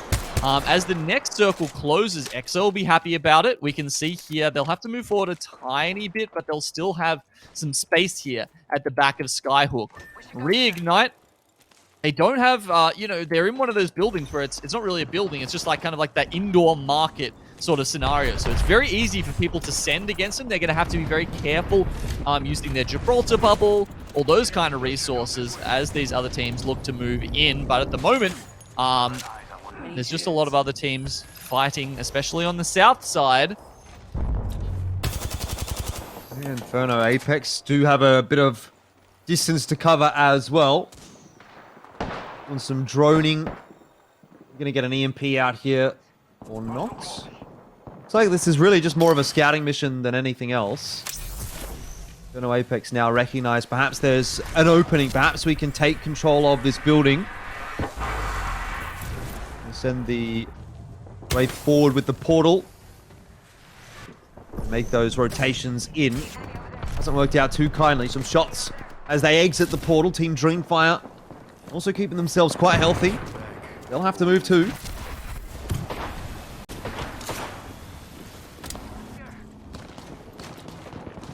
Well, we've got the ring closing in now. This is forcing people to move, and it's forcing out mistakes. We see the triple take. Now a care package weapon coming out from Zero. That'll eliminate one of the Inferno members down to 10 squads. A couple more will be going down shortly, I'm sure. Our favorite Rat Dynasty Floor is still doing well at this moment. He's actually been caught out by some scans, but there's so much going on that he may still get away with this. He's definitely doing well for himself. Reignite, on the other hand. Well, I was going to say, getting put under the pump a little bit, but they looked okay, and now Zero's dropped. Jen Burton did manage to get a 1-for-1 against Dreamfire. Yus is on the floor. This seems like the perfect time to have a listen in with Reignite. Let's see how things are going. It should be chaos in the comms right now. It's fine, let them, bro. I knocked Guys, one. Chill, Jen. Dead, all dead, all dead. Come back. That's all DF behind dead, all Look dead. at RC now, look at RC now. Team top! The jumping 18, one shot, Jimmy! Can we One take shot, that? fighting on me! Fighting on me! Okay, coming. Crash! Dead! Just jump over. Dead! Dead. Nice. I'm scanning. Popping souls? After. Get back. Inside, bottom. Yeah, I know. Let's go. Oh, you love to hear it. There was a lot of passion, a lot of excitement. Dead. You hear those comms coming through. Reignite, what a power play from them as they just sweep aside a couple of rosters and set themselves in a good position, though there are going to be more contests headed their way. Yeah, you can see Reject trying to play the same space as them right now. The Kraber in short distance and short work is actually going to put Jen Burton down. So Reject, Pricey just trying to cause havoc in the middle here. There's shield swaps potentially available. So many teams have died in this area that there should be a lot around, and the Eva is not enough to keep him alive from a distance. As one of the last 4 squads, the EXO have been pumping in the damage non-stop while all this has been happening. Rig back to 3 members alive. Wolfpack Arctic also with 3 alive, and they are the 3 squads we've got left. 3 powerhouses of this region. This is going to be an exciting finish here, Elfish. It's going to be a big one here, I think, for EXO. They have the better positioning at this point in time. Wolfpack Arctic and Reignite are occupying the same building, so inevitably they're going to run into one another a little more quickly than they'll run into EXO, unless some rotations come through, but unlikely at this point because EXO can play gatekeepers. Anyone that tries to push out is going to be copping a hail of fire, and eventually, as this circle shifts, as this circle pushes, Reignite and Wolfpack Arctic are going to be herded together. The ArcStars don't quite connect. Reignite want to take matters into their own hands. They've charged forward. Templex stuck inside a Thermite, backs away, but it's always Jen Burton to make the difference. Gets a 2-man knock. Templex now can't quite finish it off. Bring it down. And EXO are going to come through as the champions, as expected. Wolfpack Arctic and Jen Burton essentially did a number on one another. Obviously, it's Reignite, but really it was Jen Burton up against Wolfpack Arctic that kind of deleted each other from that game, and then EXO just swum through as the janitors and managed to find themselves a comfortable victory, but a very good victory indeed for Raki Jara and Player K. Quite a solid day from them so far. It has been. All 3 of those teams actually having a really good game there. We had, I think it was 9 kills for Wolfpack Arctic, 8 kills for the other 2, for EXO and for Rig. And obviously picking up, you know, the what is it, 12, 9, 7 placement points that you grab in a podium finish in Apex. So, wow, just, oh man, I love that finish there. You saw the ArcStars come out. It was pretty much always going to be Wolfpack Arctic versus Rig there. You saw them trying to hold like the tightest line that they could against the wall as they pushed around, and it was always going to be very hard for them to get around that. The bubbles had to come down, and EXO, honestly, they just had the chance to choose exactly when to engage, and it was way too easy for them to clean up that fight right at the end. Yeah, it was always going to be their game to lose in a sense. It was nice to just see Flaws there again on the replay, escaping train yard. He managed to survive quite late into that game. I'm not sure exactly when he dropped out, but it was definitely within the top 10. I want to say even within almost the top 5 maybe. Maybe not quite that far. That might be a bit of a stretch, but he did well for his roster. Direwolves here we're taking a look at on the replay, and unfortunately another rough-ish game for them. They didn't do too poorly in game 1. They had a 7th place, 3 kills, so they were able to at least get that scoreboard ticking over. But when you consider what Reject was able to put down, what Reignite now has been able to put down a couple of games in a row, Wolfpack Arctic again also surviving quite late in this game, there's going to be some teams that are starting to stretch that lead further and further ahead. And if you're a team like Direwolves, these sort of 50-50 kind of placement positions, kind of getting some kills through are good, but are they enough to get you out of hot water? At this point, I'm not so sure. Yeah, that's the end of the leaderboard, but we have to be worried about those sort of things, right? And, you know, we've played 2 games now, a couple of points coming through there, but that's the kind of points where we're still worried. We're not we're not out of the woods just yet if you're a team like Direwolves. I'm sure we will get some scores for you guys soonish there to update you on just exactly how these teams are going to be looking in the overall standings. So this is not just today, this is everything that's happened so far in the group stage, including last weekend. And we can see the team at the top there, as you can see, is going to be going immediately through. And at the moment, for Group B, that's EXO Clan, and they've already added 21 points to their total so far today.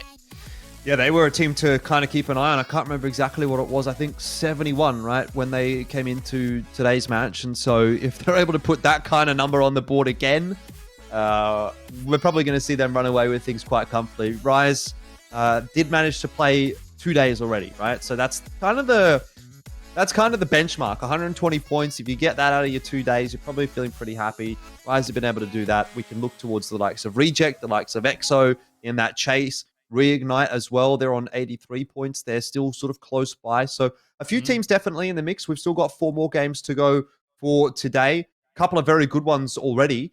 And I'm looking forward to sort of seeing how some of these teams can kind of continue to get this consistency rolling, because Reignite, we've seen now 2 second places in a row. Wolfpack Arctic, 2 third places in a row, or I think maybe they actually swapped. Either way, they're both within the top 3, 2 games in a row is essentially what I'm trying to get at. But they haven't been able to get that win. Reject won game 1, but was kind of nowhere to be seen towards the end of that one. EXO doing well for themselves in game 2, but not so much in game 1. So a lot of questions, a lot of factors to think about here as we start to think about game number 3. And the one other team that we haven't really spoken about all that much is Tom Yum Kung. I mean, these guys were like an absolute menace in Winter Circuit, but I feel like since then, they've fallen off the pedestal a little bit, and I'm not sure why. Yeah, well, they've obviously, as we said, they keep trying to change things around. They had some fun games, being one of the first teams to bring out Octane and see how that affected the meta. And now it looks like they're having yet another go at one of these new compositions and trying to see if that is if that's the cure to their woes. Having a go at Valkyrie, it doesn't seem like it may have been necessarily. Yeah, we did see them use it to good effect in that game. We saw the Valkyrie rotation came through. They made it to one of those buildings, but then unfortunately couldn't make it all the way through to the end. I just don't. When we see them in team fights, I'm not getting that sense that teams are scared of them like they used to be. Like teams were scared of, say, Rise, Empire, Taiwan last week if they come up right against them in a 3v3. Indeed, and that's something that we'll keep an eye on as we do head into game 3.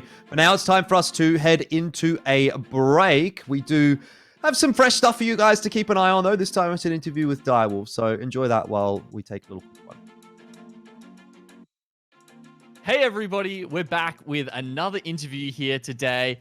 Don't go anywhere because we are about to talk to the Direwolves. First up, I've got Bullet here with me, and we're going to do our rapid fire round here. So Bullet, tell me quickly, what is your favorite loadout? My favorite loadout would definitely have to be probably a wingman and a PK, like the good old days. Classic, very classic. How about your favorite map? I definitely have to say World's Edge. One day there will be a single pro who doesn't answer World's Edge, but that day is not today. What about your favorite legend? Honestly, my favorite legend at the moment is Valkyrie. I think she's insane. Okay, very cool. And what about your round 1 arena buy? My round 1 arena buy would definitely have to be the L-Star at the moment. It's just broken. Yeah, the accuracy of that gun, I think, does surprise people when they pick it up every now and then. Oh, yeah. Okay, well, yeah, you love the L-Star. What about Arena in general? Let's have a talk about Arena, possibly as an esport in the future. Do you think there's any space for that in the competitive Apex landscape, and does the mode even suit that at a high level? I definitely think it does, and I think it offers a lot of variety for other players that are not necessarily too into BRs. Apex as a game offers a lot in the movement and mechanics aspect, so I feel like it offers a lot of variety for other players that aren't necessarily into or understand the BR aspect of the game in that way. So yeah, I think it could be insane, honestly. Yeah, it's absolutely. It does feel a little bit more comfortable, I guess, maybe from players who come from a background from like a tactical shooter like For CS or sure. something like that. 100%, yeah.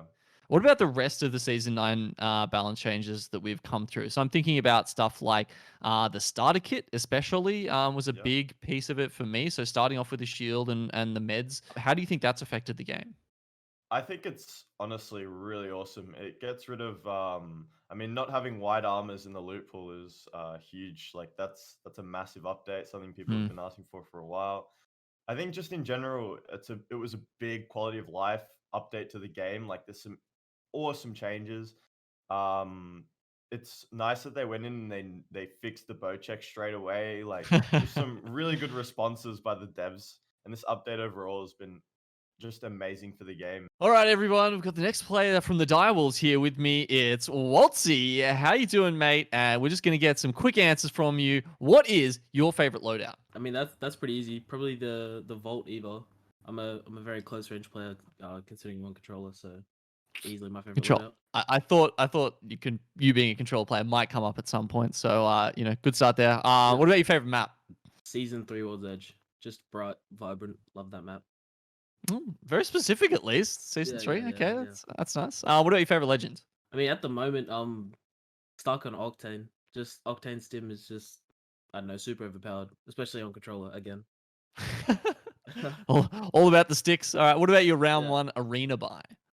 It's usually a Volt, but it depends on like how good the enemy is. But yeah, I'd say probably a Volt. Okay. Now, what about Valkyrie as a hero? Obviously, that was introduced along with Season 9. Have you guys been finding much success with her? Do you think she is a really good replacement for Bloodhound, or do you see something else as a position for her in the competitive landscape? I don't really enjoy playing her in ranked or pubs or anything like that, but competitive is where I feel like she's obviously like the most useful. I think she could replace even a Wraith or an Octane, like just be your primary kind of rotate character instead of a Bloodhound. You could easily run like Valk, Blood, Gibby. I think Bloodhound is just at a point where you kind of just always want him in your lineup. He gives so much information for free and just makes up for like a lot of comm issues that teams might have and stuff like that. So, but yeah, I definitely think Valk is a great addition to the game. Good to hear. What about some of the other big changes we had in Season 9? Like we've removed low profile. The bow check is now in loot, as well as the starter kit, which of course is starting with armor and your meds and that sort of thing. The bow check, I actually was calling it the anti-controller gun because for a while there at the start of the season, it was very tough to get anywhere close to MNK players, which is obviously where controller players kind of thrive. So it was definitely at the start. It was to the point where it was making it extremely difficult to win fights. But I think it's at a really good place right now, and I think it's a great addition to the game. Thanks for joining us. You got any shout outs? No, just shout out my 2 teammates, I guess, Bullet and Belkin. That's about it. All right, now we've got Direwolves' third member, Belkin, here with me. Now, Belkin, we're going to go through the same rapid fire questions. So, what is your favorite loadout? My favorite loadout is Arthur 1, and for now, it's like EVA 8. It's more good than a Mastiff and a Peacekeeper right now, because they kind of suck right now, so EVA is still the best. Okay, controversial opinion there, going over to Eva. That's fair enough. That's why we're getting these answers. What about your favorite map? My favorite map is King Canyons. Yes, finally. I think you're like the first pro player who hasn't said World's Edge, so I like you even more now. What about your favorite legend? Actually, my favorite legend right now is Octane, because they can combine with the Revenant and Crypto ult, and playing in King's Canyon, imagine that! Infinity ult and just grieving everyone. That's the best thing in the world. That sounds fantastic. That sounds like a really fun time. What about some of the other balance changes we've had in Season 9? So one of the big ones was the starter kit, which means, now there's, you start with white armor, white helmet, white knockdown shield, as well as a couple of meds. Do you think that's changed the game? I think it's really changed the game. Because of why? In competitive game, if you got respawn and you got 2 medkits, 2 shield cell, 1 armor, even you are dropping from the ship, you will not dead like usually.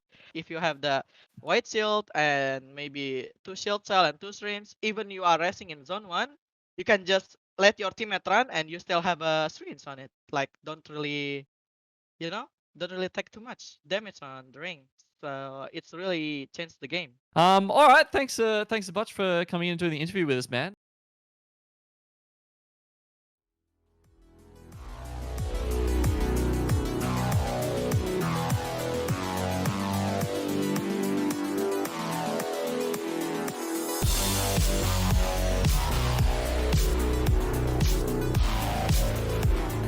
So looking a little bit worse right now. Pricey and Sharky try. Okay, Wolfpack.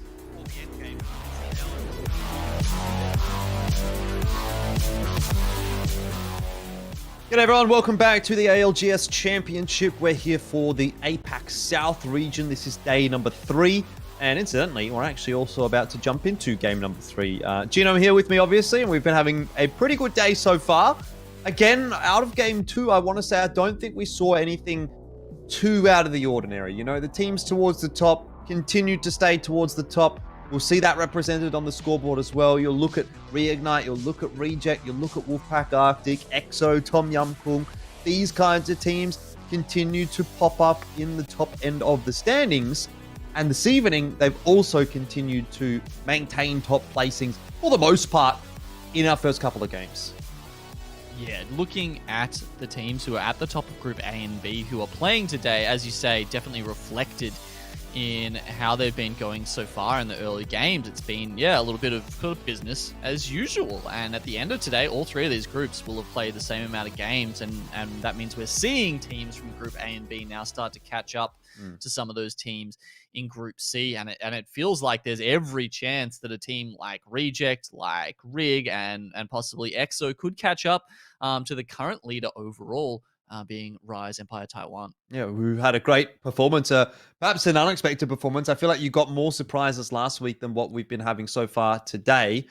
But perhaps that's going to be something that we will see in game number 3. It's time for us to head in that direction, Juno. We're not too far away from jumping in. And for me, again, I want to see the likes of EXO. I want to see the likes of Reignite. I want to see, more importantly, what Tom Yum Kung can do, because I feel like they're starting to fall behind a little bit. So are they going to be able to get back on the horse here for game number 3 as we do jump again out of the dropship and check out where all of those drops are going to be headed? And the one thing that really catches my eye immediately out of this is the fact that Sorting Factory is the hot zone. And so that'll be a welcome change for Reignite, who are going to be hopefully getting some nice loot out of that. Oh yeah, it seems to pop up over Sorting Factory like fairly often. Those guys certainly know how to pick a drop spot. I'll give them that. We are, of course, on board with Dynasty here, looking at Trainyard, as that's been the side of 2 early fights recently. But this time, Dynasty have got it all to themselves. The team that they were fighting, Straw Van Chock, they've gone down to the Dome, actually. Yeah, well, the Dome was one of the locations that we sort of highlighted, actually, in the Beacon, which was where we looked at all of the drop locations, and it was one that wasn't taken by anyone. Speaking of which, as well, we may as well continue on that train of thought. We've seen LNS take Fragment West, which was the part of the map, again, that we weren't expecting to see too much going on at, and for Harvester, LCQ only have headed it in that direction. So down at launch site, which is where there was like 3 teams dropping, it's just Parangai Gaming 2. So they have retained their drop location. A couple of other teams having shifted out and taken alternate drops, I suppose. Yeah, Evolution Xenomorph lucky enough to be able to land in Lava Fissure, because Athame aren't there to beat them around their head. If they were to try and steal it off them, I imagine they'd have quite a tough fight on their hands there. It does look like we're getting a similar, not the same, but another sort of northwestern ring. So these guys in Lava Fissure are going to be too far away. It could end up somewhere in Countdown or Skyhook, and therefore Evolution Xenomorph don't have a particularly long rotation. Neither, of course, do EXO, who are currently sitting on the top of their group and have just been playing out of their minds so far in the group stage. Yeah, they've been having a fantastic time, which is, not really too much of a surprise. They're quite a high caliber team. We've seen a lot from them in the winter circuit as well. So always good to see them performing, and this will be a circle that probably favors them a little bit as well. You'd probably look at this one on the surface and say it would play out similarly to the last, but I do think there is enough of a difference that we'll see things pan out in quite a different fashion, right? The fact that half of that green circle is below the cliff face and over the top of Countdown, I think changes up quite a lot. Yeah, I mean, that suggests it could be a Countdown and not a Skyhook circle entirely, but it also means going to the first and second rings, you don't have all of those places playable in Skyhook, and therefore, the teams can't just bottle themselves up in there until later. So We see Evolution and Xenomorph, of course. Those guys have already made their way in. They are now occupying Skyhook alongside EXO, alongside Reject, and Dreamfire have also made their way in there pretty darn quickly. Looking around the map to see who might be running into each other pretty soon. Roddy Sai Mai, actually, they're taking some pot shots at Zhao Kai, who's actually got knocked in the sky, but I think he's far enough away. It's probably not going to be a problem. They're full sending it. Roddy Sai Mai with the Octane right now. They've got a jump pad available, actually. The bubble res does come in, but will it have enough time to actually save them and get the meds that they need to portion of the fight? You can see Lemonade starts it off well with the R301. He's going to continue the chase here as well. Goes right up on top of the tower. Sees if he can find anyone else running away. Ooh. Good tags. Another player's shields cracked. Smok able to lay down the covering fire as well. Roddy Sai Mai are out for blood, but they need to be careful that they don't overcommit to this because Dreamfire, obviously the team that they are chasing, is only one of many that is actually surrounding them at this point. Sweet assist coming in, so is EXO. You've seen that actually come into effect. Jarrow is able to knock one player down. He's hanging around, so Roddy Sai Mai might be a little aware of what's going on here, but they still want to chase Dreamfire. They know they're weakened. They've seen that player get knocked by EXO.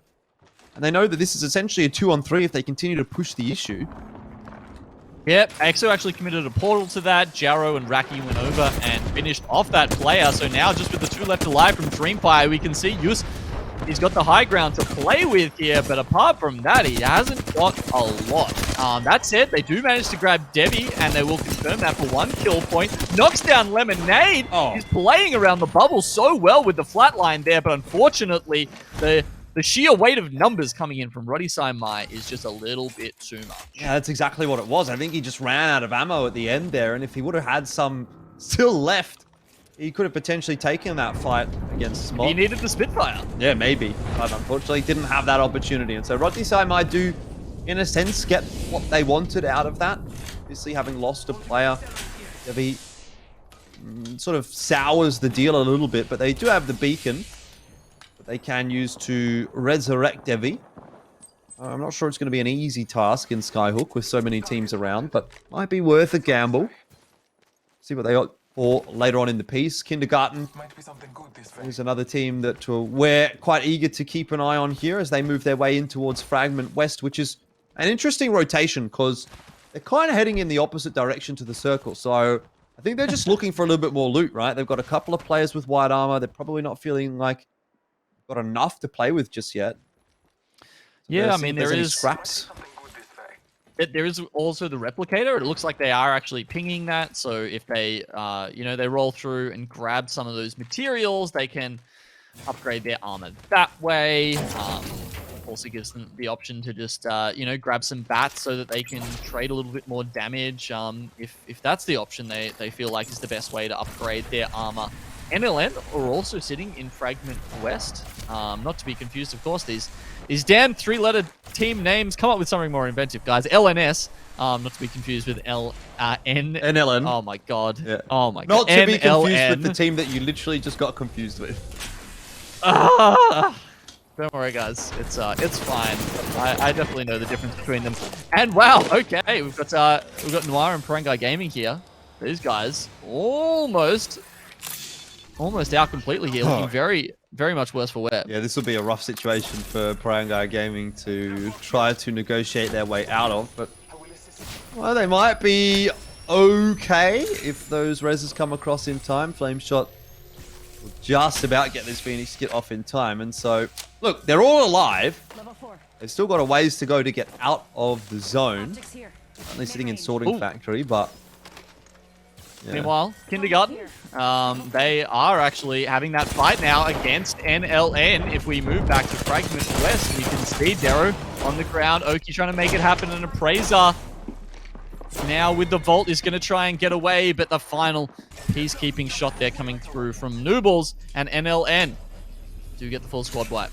Yeah, there was a lot of damage actually put down, but in the end, NLN didn't actually lose any players. They were able to juggle that aggro quite nicely and come away with what's inevitably quite an important victory for them, because it's been a rough night so far for NLN. They might be able to have a big game here. 2 sets of purple armor, a set of gold armor, so they're looking good in that respect. They've got plenty of ammo, looking like all the upgrades for the guns as well.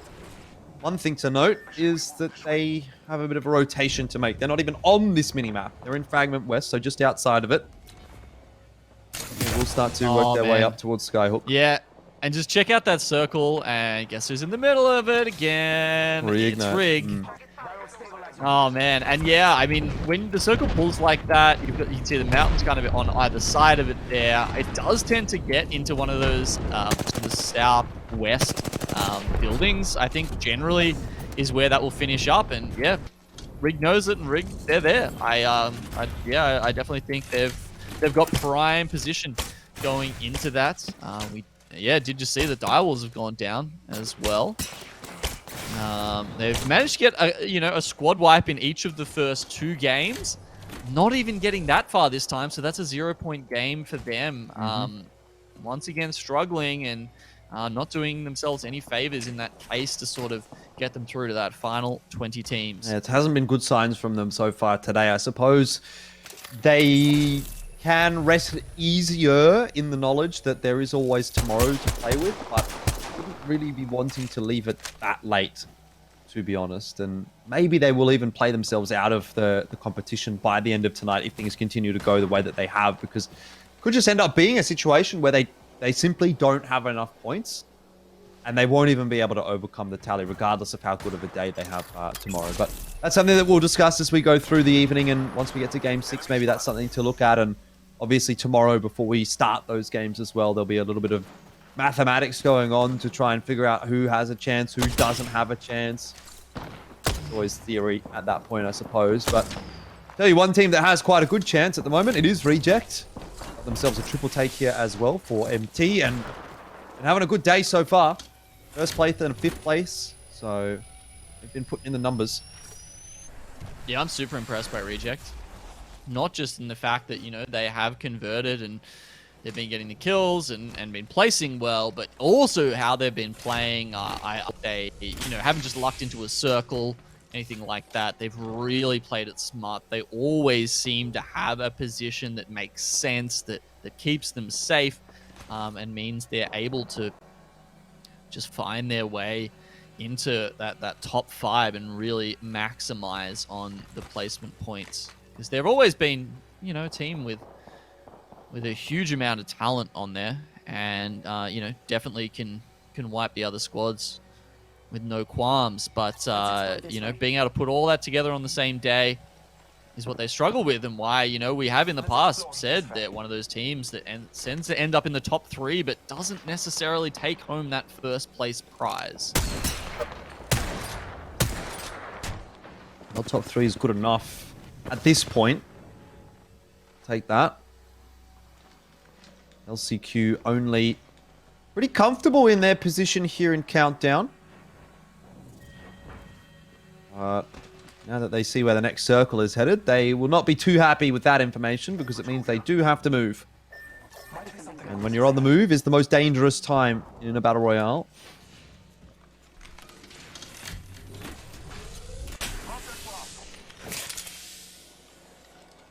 Stroev and Choc struggled to get past the early stages of the game when they were dropping down at Train Yard earlier on. But finally they've made their way into a circle, but still got a little bit to go before they start raking in the placement points, pinging out LNS, who's across the road from them. Wave to your neighbors. Maybe if you're nice, they won't kill you on the rotation. Oh, okay. So there we go. See, interesting circle here. I wonder if this will actually pull to Skyhook. It seems like there's just as much chance. This one goes down towards Countdown. And as you can see, EXO, they've identified where they think a good spot might be to play. And you see the Valk rotation coming in there as they fly across the map. It's really a 50-50 circle at this point, isn't it? It's very, very hard to say where that's going to end up. EXO, I feel like they're even sort of hedging their bets a little bit by playing this position, because it's kind of halfway. If it goes north, they can still sort of play around it. If it goes south, they can still sort of work with it as well. But it does feel like quite a risky position to be in because they're essentially putting themselves in a sandwich. So it could work out amazingly. It gives them options, that's for sure. But it could work out horribly wrong if a couple of other teams want to take control of a similar position or find themselves with an angle. Wolfpack, Arctic are kind of looking in their direction, but they're not moving out of countdown just yet. Here comes some rotations up in the air. I think this is Dynasty, yeah. And they're going to go right past EXO. They're not too eager to take that challenge, which is fair enough. It means they're going to go over Trials. Yeah, sitting up there in the sort of Sniper Mountain part. I don't know how playable that's going to be. I think they might get cut off in the next ring and actually have to pop down at least part of the way down the mountain. We'll see. Oh, actually, it might just be a little corner. Might be a little corner they can hide in, but Evolution Xenomorph right now. They're trying to hide behind their bubble. Well, no real luck against Tom Yum Kung, who are not going to be dealt with by simple tricks or anything like that. It's actually been a big rotation from Tom Yum Kung, who were actually down in countdown. Now they've got themselves all the way up towards Skyhook. They're still not in the next circle, but they don't know it. They don't have the information. They haven't been able to hit a beacon, so they're going to have a bit of a rude awakening.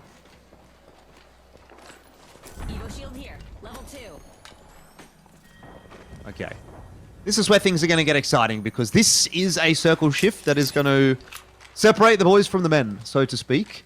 There are so many teams in Skyhook, and they're all going to have to get out, except for maybe Reignite, who are inside of a building, and the same can be said for Inferno Apex. Everybody else in Skyhook has to move. Yeah, and of course that means that it does give the opportunity for Rig to pick up a lot of those kills, right? I mean, people are going to be coming straight to them. They're going to be watching them just stream in. Sort of the refugees from the rest of Skyhook trying to find somewhere to live, and Passport Control, also known as Reignite South, are going to be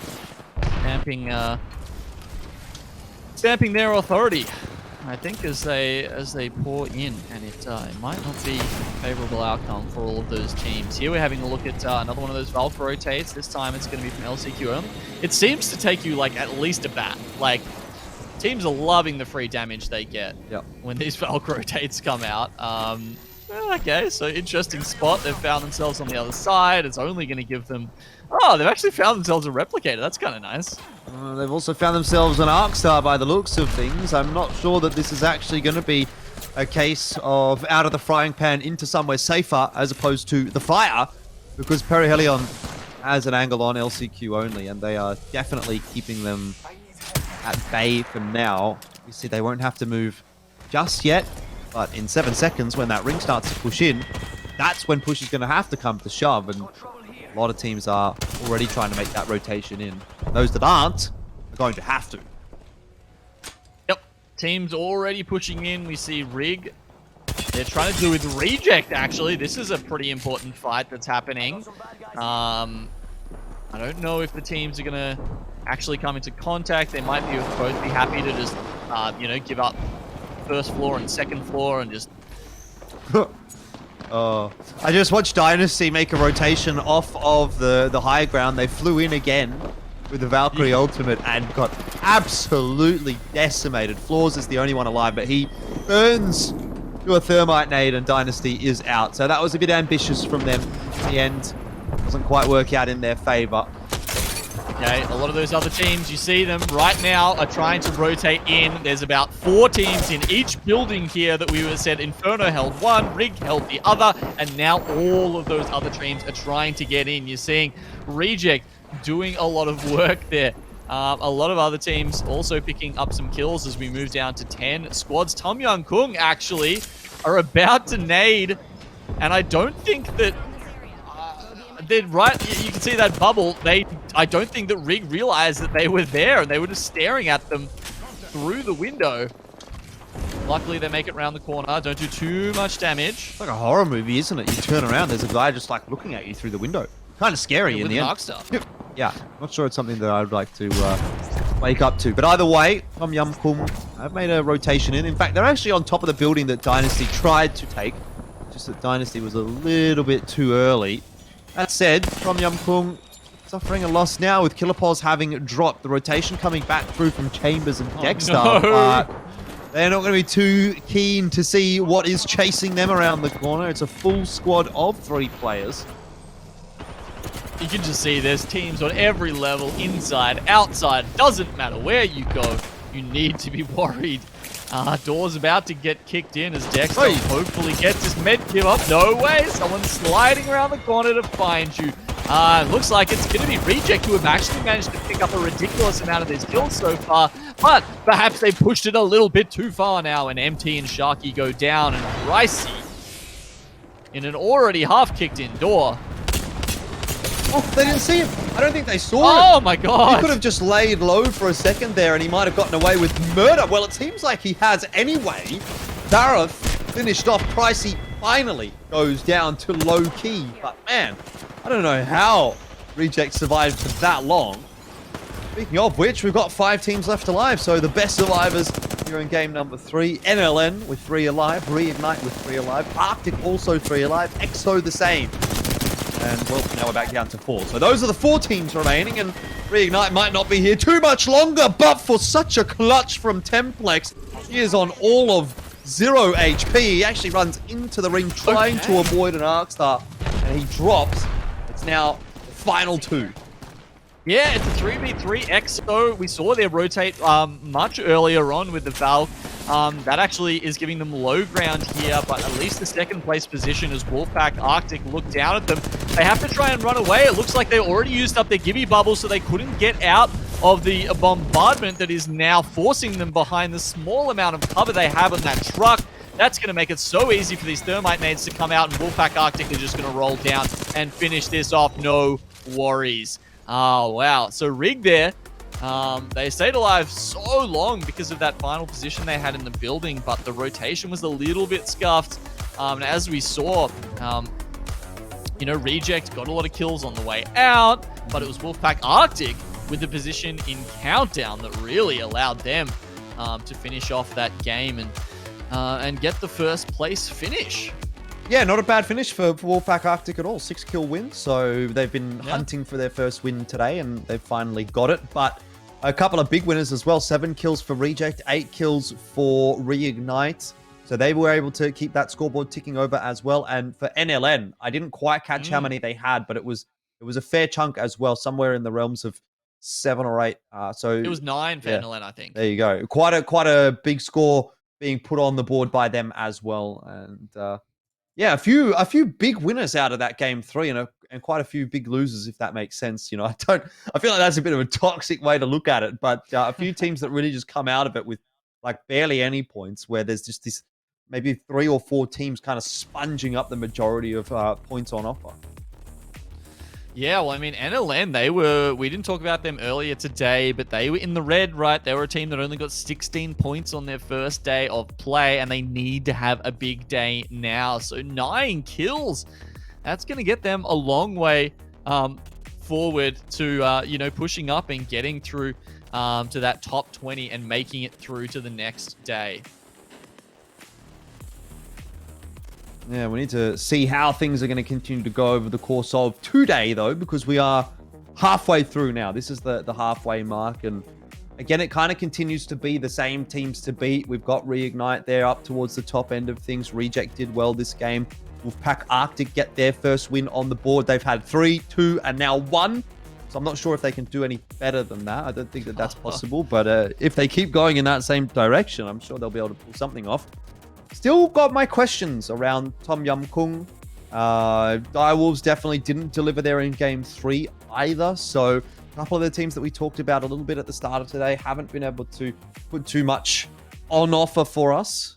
I just don't feel like Tom Yum Kung have that kind of magic anymore. You know, they were one of those teams that where it didn't matter what position they were in. You'd kind of half expect them, even if there were 4 teams on their back, that they just pull out of it. But let's have a look at the scoreboard and see if that's reflected in how Tom Yum Kung has been doing today. As we can see, they're 3rd in their group, so looking pretty for the moment. 67 points is nothing You know, nothing too shabby there, especially when you're looking down at the bottom of those groups, and you've got to imagine, you know, 10 of these teams are going home. So if you're in the bottom 3 of your group at the moment, there's something to be worried about. Yeah, one thing that sort of strikes my fancy is EXO right here at 106 points after the 3 games today. Still have another 3 games to potentially overtake Rise in that 124-point mark. Not that it means a huge amount, but something to sort of take note of. 18 points required out of 3 games, I think, is definitely within the wheelhouse, especially the way that EXO have been performing tonight. Yeah, I think they've definitely got something like that in hand. Very much got a chance to be one of the you know, the best teams that can come out of this. Maybe they will top the group stage in points. Yeah, look, that was a very exciting game there towards the end. So many of those teams in what was it? This maybe the second last circle. You know, 4 teams per building in Skyhook doesn't make for a very clean fight. They were extremely messy. You saw many bubbles up at the same time, and teams within those buildings just causing chaos and mayhem. Yeah, wouldn't mind seeing a bit of a different circle shift in our next game. Obviously, we've had 2 that have gone up towards Skyhook now in a row. We had that initial circle went far down south, almost towards like Tree, towards Sorting. But yeah, let's have a little bit of spice in our lives. I think there's a few teams that deserve something, maybe over Epicenter or Fragment, East and West, or somewhere like that, just to give those teams a little bit of a better game where they don't have to rotate through the whole map and deal with that every single time.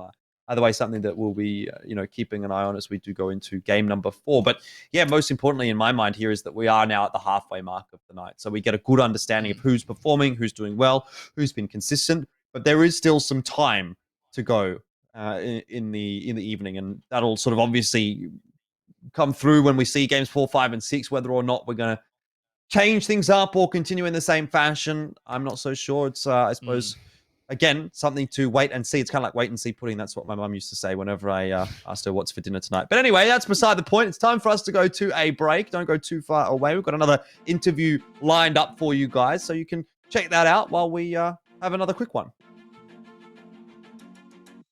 Hey everyone, we're here with one of the best performing teams from week 1 of the group stage in the ALGS Championships, Rise Empire Taiwan. First of all, I'm joined by Bebe. So Bebe, just quickly, I want to know some of your favorites in Apex Legends. So can you tell me, what is your favorite loadout?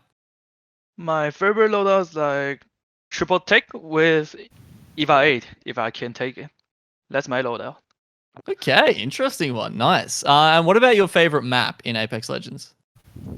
I pretty like Olympus. Olympus is my favorite map for me. Nice. Finally, we've got someone else who might enjoy a trip away from World's Edge at some point in the competitive landscape. What about your favorite legend? My favorite legend is Gibraltar, definitely, but maybe like Crypto 2. These 2 are my favorites. Okay, cool. Nice choices. And what about, have you been playing any arena? What's your favorite round 1 arena buy? I will pick Flatline with Mozambique. Flatline Mozambique. Yeah, nice. Yeah, that's my first round though. Yeah. Okay. Now I wanted to talk a little bit to you guys about arena, because one of the things we noticed over the weekend was you guys were one of the best team fighting, just straight up 3v3 teams. So have you guys been playing a lot of arena, and do you think there's a future in it as an esport or as part of Apex Legends esports?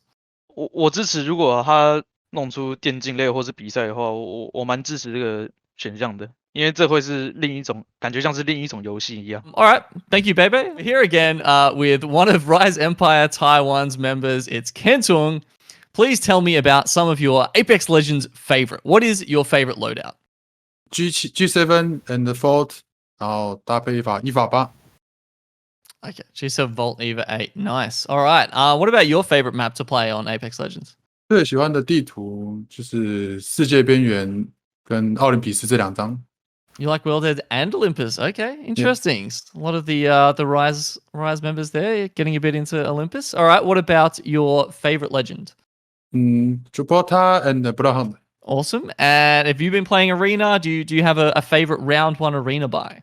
Wingman and the Fort with Mozambique. You guys were mentioning that you were thinking about changing up your composition. So, you have been playing the Octane, Bloodhound, and Gibraltar, and you did really well with that in week 1. So, what were you thinking of changing to, and why? 我们的阵容可能会把今晚换成瓦尔基利，那是因为在对于这种高强度的抢圈的比赛下，瓦尔基利有更好的进圈方式，而且可以看到敌人的位置。Awesome. Okay. Thank you for chatting to us, Kenton. Thank you. We've got another member of Rise Empire Taiwan here. This time it's Jalen. Let's get to know some of his favorites about Apex Legends. So, first up, as always, what is your favorite loadout? 我最喜欢拿 R301 跟100A。 Wow, lots of people getting into the EVA 8 lately since the Mastiff nerfs. Interesting to see that. What about your favorite map? 世界边缘。 World's Edge. All right, pretty standard answer there for the comp players. What about your favorite legend? Octane. Likes the Octane. I can see that. They've been making a lot of good use of the jump pads, especially in champs. All right, and what about your favorite round 1 Arena buy? 莫桑比克升级到满。 Upgraded Mozambique. Wow, that's interesting. I'm gonna have to try that sometime. I have not seen or tried that myself. That's a very exciting answer there. I noticed in week 1 of the group stage, you guys were dropping both East Skyhook and West Skyhook. But if you guys make it into the final, which it looks like you definitely will, you might be having to contest either EXO or Reject. What's your plan? Are you going to try and beat one of them, or do you have another drop spot in mind? 我会另外选择跳点，会寻找一个更适合的点，然后把它抢下来。 Previously, we saw you contest Noir in Lava City, and you guys did a really good job of that. You forced them out, and you got that to yourselves. Is there any reason why you wouldn't try that again in Skyhook? 我们认为去哪个点都可以把别人打跑，而且在除了银僵尸的地方都比较好进圈。 I think you guys are one of the best team fighting teams in the whole APAC South region. So, what do you think makes you guys so good? 我们平常积极的团队训练，还有相信队友的团队合作，然后还有我们有教练在积极的做功课，所以才可以让我们变成演员去演一场戏。 Let them do what they do best, frag out, seemingly. Okay. Last time we saw you guys, you were very aggressive and you were winning a lot of fights, but you maybe weren't placing quite as well. And in the last weekend, we've seen you do both, win lots of games as well as win lots of fights. So, how have you improved so much in such a short period of time? 运气啊。 Luck. Don't tell me it's luck. Okay, all right. We've got some very humble players here on Rise Empire Taiwan. Thank you guys all for joining us. You've been fantastic so far, and just want to wish you the best of luck for the rest of ALGS champions. Thank you. Thank you. Thanks for coming along, guys. That was awesome. Taiwan number one.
EXO looking a little bit worse. Right now, Pricey and Sharky try.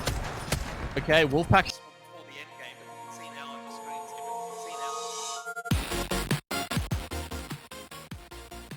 Hello, welcome back. It's the ALGS Championship for APAC South. 3 games into day number 3.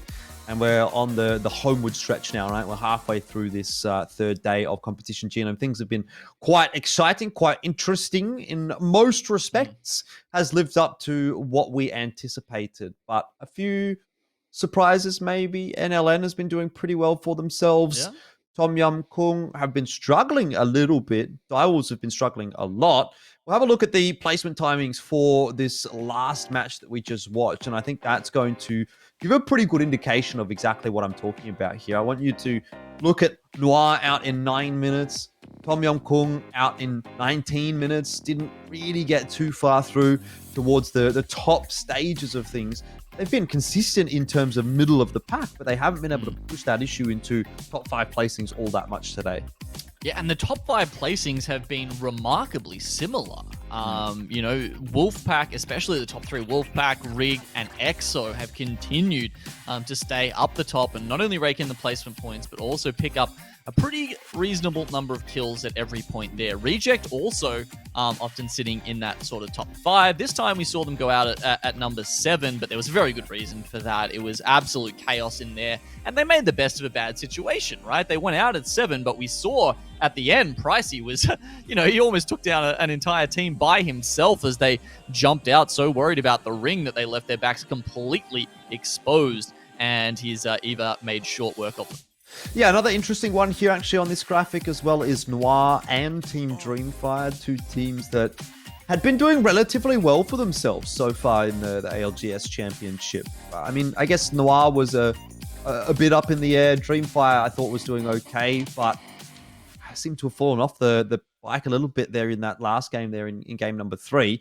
Obviously a little bit that can, you know, be improved upon for a lot of teams so far this evening, but luckily there's still a fair bit of time. We've still got 3 games today, and for all the teams playing today, they also have another day tomorrow to compete in. So we'll kind of keep an eye on that as well. But look, it's starting to get towards the pointy end of things. We want to make sure that we are getting as many points on the board as we can here going into game number 4. Yeah, we're going in very shortly, but just before we do, we want to remind you guys, we do have that giveaway running today, thanks to EA Australia, and someone in the chat today will be walking away with 2,150 Apex coins. We're going to be dropping the special code for that at the end of this game, so please stick around after this game finishes. We'll let you know what it is. You can pop it in the chat, and you can have a chance to win those coins. Of course, there will be more of that tomorrow and the day after, but let's get into game 4. Let's get into the game. As you say, Genome, things starting to get a little bit exciting, a little bit interesting here in the ALGS Championship. Reignite are actually the leaders for this lobby at the moment. We obviously don't have the graphic that breaks down the lobby individually, but Reignite are up on 47 points for today so far, a 2nd place and 2/3. Every single game they've gotten 8 kills as well, so they've been nothing if not consistent tonight. Unfortunately, they haven't been able to convert any of those games into first places, which was something that they were so good at doing in the winter circuit. It just felt like every second game was Reignite winning something. We were kind of getting bored of it at one point. But they haven't been able to do that so far tonight. But 2nd, 3rd, you'll take that. If you got that offered before you started playing, you'd probably say, yeah, that sounds good. I'll probably be pretty happy with that. Another team that's been very consistent so far tonight has been Wolfpack Arctic. They're on 46 points. So it's Rig and Wolfpack Arctic really that are leading from the front this evening.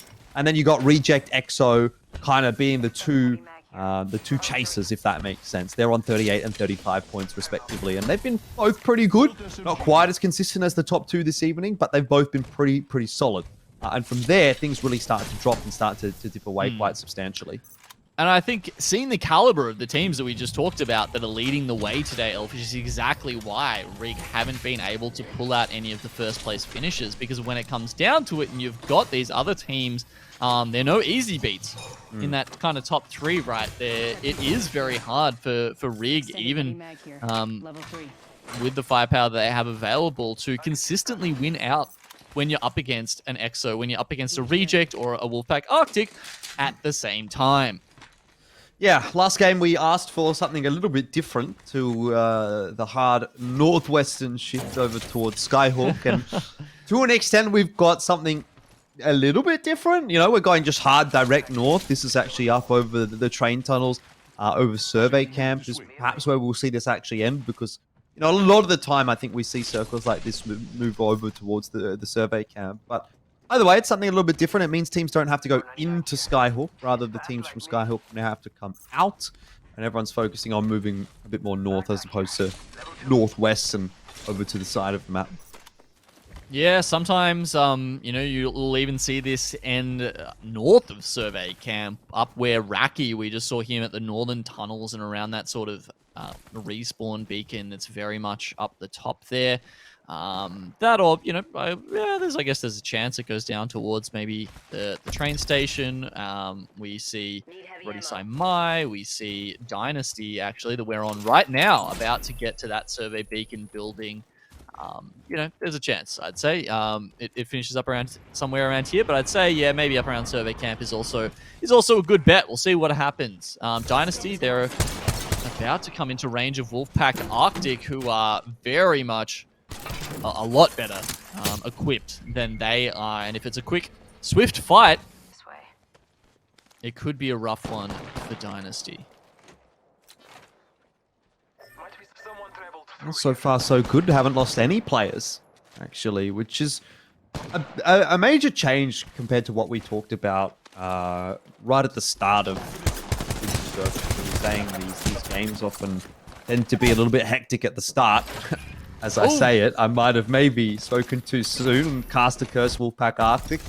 Daritas getting knocked down, but I'm not sure it'll be a huge factor. I think he'll get res back up okay and should be relatively comfortable. Tom Yum Kung You say that.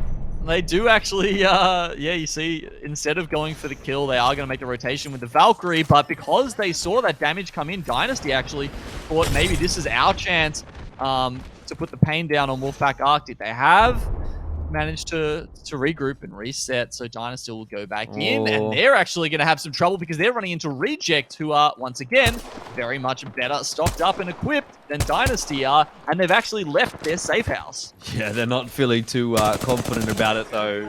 The Reject boys, I don't think. They've just decided to back up as well. So no one's really eager to take early fights at the moment in Game 4, which is a little bit surprising to me. I would have thought that Reject with the the utility and the items that they've got, they probably would have been quite eager to take that fight, having seen Dynasty with a white armor, and they broke that armor as well. But they don't want to push the issue too much, and so they just reset and back up to the north. But that's where they're going to run into Evolution Xenomorph as well. So it seems like there's quite a congestion of teams coming out of Skyhawk at the moment. Yeah, Genius currently having to use his shield cells just to repair himself after taking, I think that was the big headshot coming out of Sharky. He'd like to be using that to be charging up his Sentinel as Reject push closer and closer to making their way into this tunnels over the dead bodies of Evolution Xenomorph. But they do get the cells off, and it looks like they will be able to breathe a sigh of relief, and instead Reject will take the zip up, as you can see, and they're going to be coming into EXO, who are actually in a spot of bother right now. One of them has been put on the ground. That's Raki. He's going to be completely eliminated as Dreamfire look to run over the top of them. Yeah, they're in all sorts of problems right now, EXO. I don't really think that there is anywhere for them to go, to be quite frank. The Dome Shield does get dropped down. Arcstar's thrown out by player K just to try to provide a little bit of space, and to be honest, I'm impressed that he's still alive at this point. Somehow he gets the battery off, but inevitably he'll fall. There's just way too many players around at the moment, so that's the end of EXO. Or just about. Jarrow is still alive. He's going to get scanned at some point, and I think he knows that, so you see him use the Into the Void to try and find somewhere else that he can sit. Sure, there's a little bit of cover here, but I think the teams know he's a rat. They might have seen as one of the only players that's gone down so far. They encase him in nades. You can see the Arc Stars give him absolutely nowhere to hide and nowhere to run. So that's going to be Exo done. And interestingly, you know, they were playing around that respawn beacon. There was a game that was almost exactly the same in Winter Circuit, and they, you know, they sat there and they actually, I think they maybe got like a top 3 from it.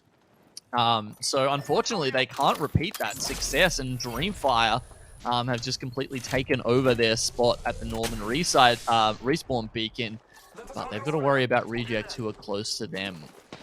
Yeah, really just got pincered by way too many teams. You look at the minimap right now and you think about how many teams are actually up in the northern part of the map, in survey and in the train tunnels. It's absolutely crazy. You can barely see who's what because there's just too many names on top of one another.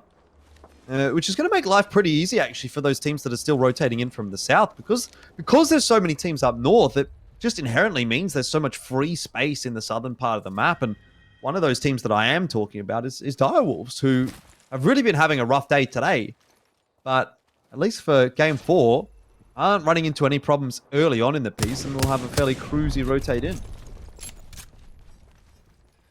Yeah, there are some teams looking out though. Noir have been playing a lot of Edge today, and Direwolves could be running into them.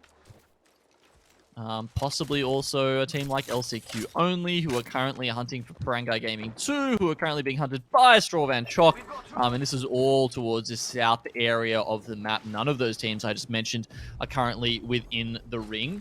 I think you just heard Direwolves spotting out Noir, who is sitting on construction right now.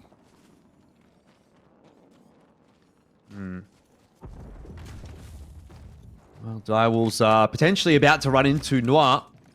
Noir do look like they've at least got their spider senses tingling. They're heading in the right direction to cut Direwolves off, but they might be just half a second too late. Direwolves have split. Bullet's gone one way with Belkin, and Waltzy continued to go deeper into the tunnel. This is a bit of a mess for Direwolves right now, and they're suffering for it. Bullet down on half HP. Will be able to get the bat off, and is able to get a little bit healthier as a result, but Noir certainly are pushing their advantage.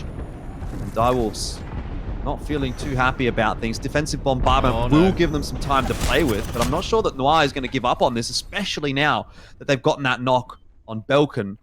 And the other two players, Direwolves, will decide that they're not interested in taking the fight anymore. Heading straight into the train yard.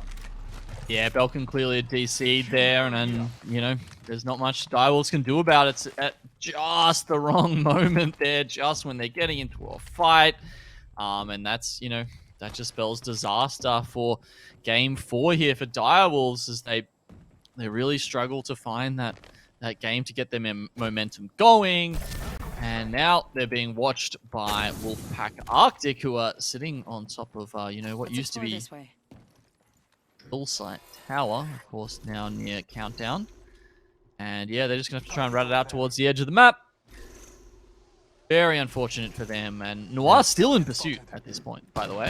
Yeah, it's very unfortunate, especially on what has been a really tough day so far for Direwolves. Anyway, that aside, there are other teams that we need to focus on, and one of them is Wolfpack Arctic. They're 1 point behind Reignite coming into this game, and already putting a bit of pressure on those teams rotating past them, of which one was Direwolves and the other is now Noir. They haven't actually seen or taken too many shots at Noir just yet, but doing what they can. Yeah, look, Noir, it was a little bit risky from them. They were playing it, or they were just leaving it so late. It's very risky, actually, that from Noir. chase of Direwolves, and yeah, now that they have to worry about Wolfpack, who are obviously just sitting in a fantastic position. They did have the Wraith Portal available, so yeah, I guess from that high ground position, you probably couldn't rely on Into the Void to cover you for long enough before they'd be able to put you on the ground if you were trying to get through to one of those chokes and lay a portal down to give some sort of safety to your team. As a result, they've just had to go back to the replicator and say, okay, we're just going to try and med this out and rely on Wolfpack not wanting to waste too many of their own meds, and assume they're going to push back into the zone where they can't hold us out quite as effectively as the tower that they were standing on is now in the zone. It actually looks like they're going to wrap north into Skyhook, which will end up putting them behind Direwolves. So Direwolves need to be a bit careful what's happening behind them. Ooh. Nice nade. Oh. Gadget. Offensive bombardment coming down here as well. Doesn't look like it's going to do too much damage because the shield is out, but Terry Hellion will take the opportunity to push forward and get the better of their opponents. A nice fight.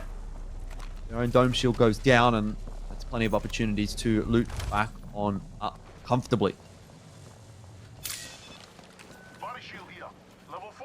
Yeah, a couple of teams still around the epicenter. NLN actually sitting up on the top of epicenter, and they're also sort of cushioned in there by LCQ only, who are watching 3, maybe 4 teams, who are down the bottom in Fragment still. So quite a bit of action yet to happen on the southern side of the map, but the teams in the best positions are definitely sort of sitting in survey camp or tunnels at the moment. Yeah. I mean, I don't know that this position on top of Epicenter is going to be all that fantastic. Switching back over to the Noir versus Direwolves fight, though. This is where things are going to start to get a little bit problematic for Direwolves, and it might be a good time to hear from them what might be their last dying breath. Never mind. Well, unfortunately, we're a little bit too late. It's sometimes just what happens, you know. Unfortunate for Direwolves, though, I suppose. Might have been a bit of a caster curse right there. Yeah, our bad. We'll take that one, guys. Wasn't a bad game by Direwolves. That was all our fault. I'll cop the L for that one. And Strawman Shock hoping to not do the same. And you know, I was just recently talking about those teams that were still sitting down the bottom in Fragment for quite a long time. Strawman Shock is one of them. So they've finally managed to bully out the other team. I think they actually got a kill onto Nexus of LNS. And that duo now is making their way out. That said, still to their north, right on top of the cliff that they're going to be exposing themselves to very shortly, is LCQ only. You can see those shots raining in. That is from up on top, but we're going to move back to Dynasty now, who's in a spot of bother. Yeah. It's a pretty big spot of bother, really. It's a bit more than a spot of bother. They're actually eliminated by Noir. Will continue on their merry way, just rampaging through this lobby at the moment. Back down to Straw and Shock, who are being pushed out of Fragment West by the zone, but they don't want to move for some reason, and unfortunately they've left it a little bit too late. Tom Yum Kung are going to have the best of times camping them out. I dare say that's the end of Strawman Shock. It is. That much is confirmed. Back over to Team Dreamfire, back up to the north, and this is where Noir was fighting a little bit earlier on in the piece. It's the battle for the train tunnels. You've got to remember as well that Evolution Xenomorph is here too. Yeah, and below them is Wolfpack Arctic, and the circle has just shifted. Part of Survey Camp still in, but the train tunnels are also going to be in next circle. So this is an interesting movement from the ring here, that it means these train tunnels are actually quite valuable in terms of moving forward here in Game 4. So how the sort of the end of this battle is going to determine definitely someone who has one of the prime positions.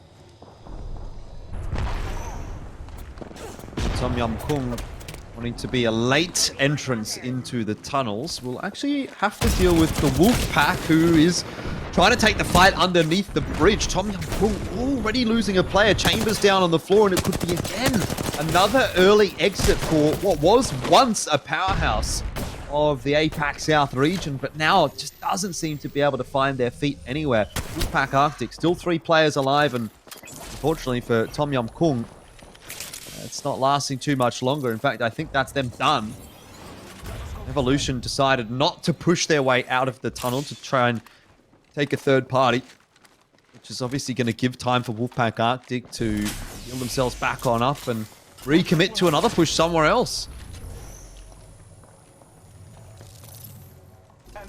So now having a look at Team Dreamfire, they're sort of at the northwesternmost point of this ring. I don't know if they're aware that Reject had the possibility, as this round closes, that possibility probably gets smaller, that they could actually use their Wraith to portal in behind Dreamfire. It'd be a risky play. But, yeah, I think Dreamfire probably think that their backs are safe for the moment. It's just Noir in front of them they're a little bit worried about. And then, of course, Evolution Xenomorph further down the tunnel. Okay, the ring closes in. Lots of rotations happening now. Dreamfire and Noir are only losing a tiny bit of their playable position, so they'll probably be okay. It's more the teams like NLN who've just found their way into the caravan in Survey Camp, and other teams like LCQ only who are right in the middle of this, and having to take a bubble fight right now. Yeah, it's not going too well for them either. Dodge. Didn't dodge fast enough. He's on the floor. Leaf is the last one actually alive for LCQ only, and they will be eliminated by Wolfpack Arctic, but there is no respite for Zaratas, who goes into the void and tries to escape, but I'm not really sure where he can go to survive at this point. There should be players all over the place ready to dispatch of him. Looks like he has found a brief moment of safety, somehow. Reignite's happy with what they've gotten as well. A couple of cleanup kills, bit of loot, and another good solid spot in the circle. Good high ground to play from here. Okay, any team in the train tunnel has just been royally screwed over by the next circle, as you can see. It is very much going into Survey Camp. Reject, they managed to kill, I think it was Kindergarten there on the northern side of the map. They always seem to have so much room to themselves, Reject. They're just so great at creating space, and that means that they're going to sort of move down towards where this next ring is going. We're seeing Rigdo. They gave up their position pretty much to try and find some kills in this game. Yeah, it was Zaratas that they were chasing in the end. He was finished off by Noobles. So, doesn't quite go the way of Reignite, but the result is the same in the end, at least as far as Wolfpack Arctic is concerned. Reject copping a defensive bombardment. They're going to be okay to heal back on up, and now they'll have to start to push their way down south towards Survey Camp. They really want this building. It's currently held by Rodisai Mai, and outside it is the duo of Perry Hellion. So Reject could easily clean them up. That said, Dreamfire is sneaking closer and closer, and now they've actually spotted the backside of Reject, and they do take quite a bit of damage and even lose lose MT there. Yeah, Reject stuck between a rock and a hard place. Unfortunately, Dreamfire coming behind them at the worst possible time has forced them also to take a fight on two fronts. M's finished off, as you mentioned, and they're going to just try with the two here of Dreamfire to work their way into the center of the circle. And I don't know that there's too much hard cover they can really play with. They found something, at least. What is this, a pole, a pillar? I don't know, but that's all they really have, and unfortunately it's just not big enough for two. Might not even be big enough for one at this point, because Yas is getting absolutely decimated by that defensive bombardment as well.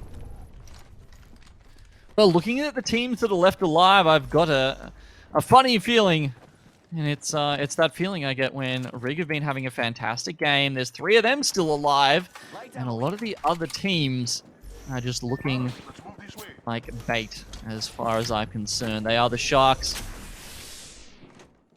Yeah, and yeah. I mean, look, I don't disagree with you, but I do want to point out that Rig hasn't been able to win a game so far tonight. And if you look at every single game so far, when there's been 6 players alive, you would have said Rig looks like the power player, looks like the strongest team. Well, I don't know about that. There's been a lot of really strong teams at these end games, and this time we've got NLN, Rodisai Mai, we've got Team Perry Hellion, and only 2 members of Team Reject, as well as Sweet Assist under them right now. So I think this is absolutely the best chance that Rig have had so far today. I don't disagree with that at all. But we'll see if Rig can actually manage to pull it off this time. Perry Hellion definitely suffering the hands of LNN. NLN is what I'm looking for. That's going to be a tough one. But anyway, I suppose it still works because it's really just the names. Doesn't matter what order you put it in. Still same letters. But either way, Rig on top of the building. And that is a huge beam from Jen Burton. He is absolutely decimating players all over the place, and he wants to get aggressive here as well on the Octane. Eva 8 comes out, holds down the left click, and that's the end of Pricey from Reject. A little retreat from Reignite to heal back on up, and they'll be ready to go again.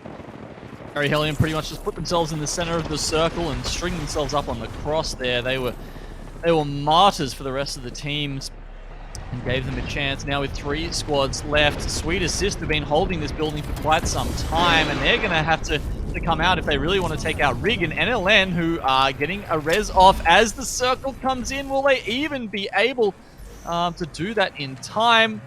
They've got plenty of loot left to go, and Noobles reckons he can make it. No way. Not a chance. Surely The other he teams can't. don't want to start the fight. Like, Doesn't they don't seem want like it. There's it. 3 squads left. Yeah, well, Sweet Assist is actually on top of the building. They're going to make a rotate with the Valkyrie ultimate into the bubble. No way. What is going on here? He's gone up in the air. Complex is just guys inside of the zone.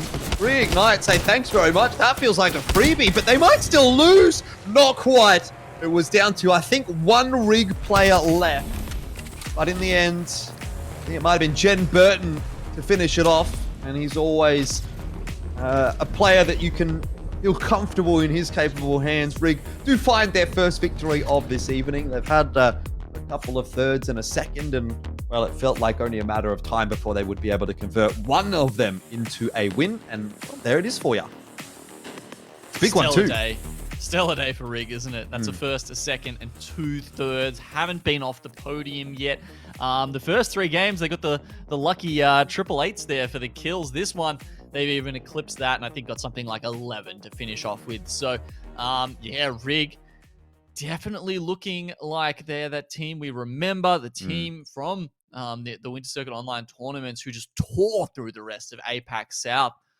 And yeah, that's a really fantastic start to the day for them. Only 2 left, and they're looking like they're probably going to close out the day with more points than anybody else is able to put up, especially when you consider that the teams that were chasing them, Wolfpack Arctic, Reject, and EXO, didn't do quite as well in Game 4. Yeah, that was really the only game of today that's kind of gone differently to the other 3, if that makes sense. Like, we saw Rig, Wolfpack Arctic, and then one of either Reject or EXO pretty much being on the podium for game 1, 2, and 3. This time, it's only Reignite that's able to continue in that fashion. And we had a couple of new additions. Roddy Sai Mai did well for themselves. NLN did well for themselves as well.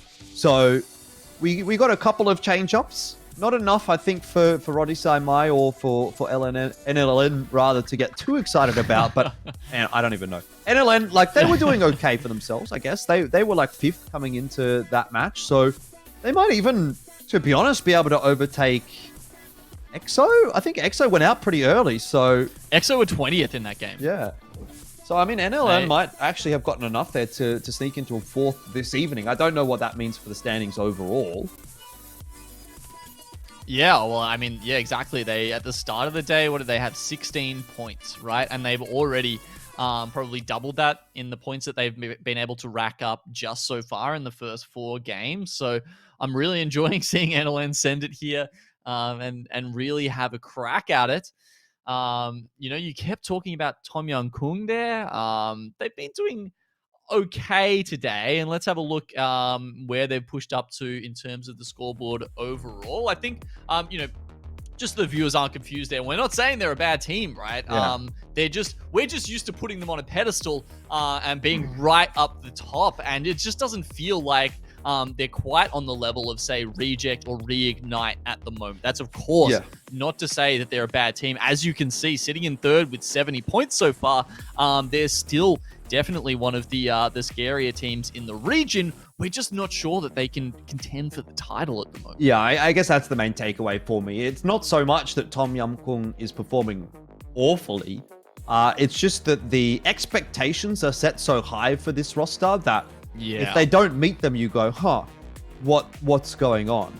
And that was sort of something that we talked about with Reignite, especially during the Winter Circuit finals. It was, you know, kind of a shocking loss almost for them, right? When Grape came away with the win, we were thinking, I mean, surely this is going to be Reignites. It seems like they've won everything all day, all every single Winter Circuit regular day was Reignites. And now it seems like Reignite's back, right? They had a bit of a dip in form and 121 points so far today. Still 2 games to go. Or rather, not 121 points, I should say, today, but 121 points overall. Still 2 games to go. They're definitely going to be able to overtake what was set there by Rise. And I can only imagine they're going to shoot for the stars because it seems like Rig is back. Absolutely. It's been a great day by them. But you know what, guys? It could be a great day for you as well if you want to win some Apex coins because EA Australia have given us some to give away. We'll be giving them away today. Tomorrow, I want you to look out for our Twitter socials. They'll be there. And next weekend as well, we'll have another 3 lots to give away. But right now, guys, are you listening? We're going to give away, we're going to let you know what the code word is that you need to enter into the chat so that you can be eligible to take away the coins there for PC. We'll let you know that as well. So the keyword is going to be ALGS coins. Okay, please, guys, chuck that into chat. That will make you eligible, and as soon as that happens, at the I think it's the end of next game, we will be rolling that, and someone will be the lucky winner walking away with those coins. Awesome. Lots of prizes on offer as well for those of you watching at home. I mean, the players are competing for a lot of money. There's a huge amount involved in the championship series. And so, look, I suppose it's only fair that everyone at home gets to have their share as well. Anyways, Gino, it's game 4 done and dusted. We've got 2 more for this evening. I think it's time for us, again, to disappear for a moment. It won't be too long. We'll be right back with game 5.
EXO looking a little bit worse. Right now, Pricey and Sharky try.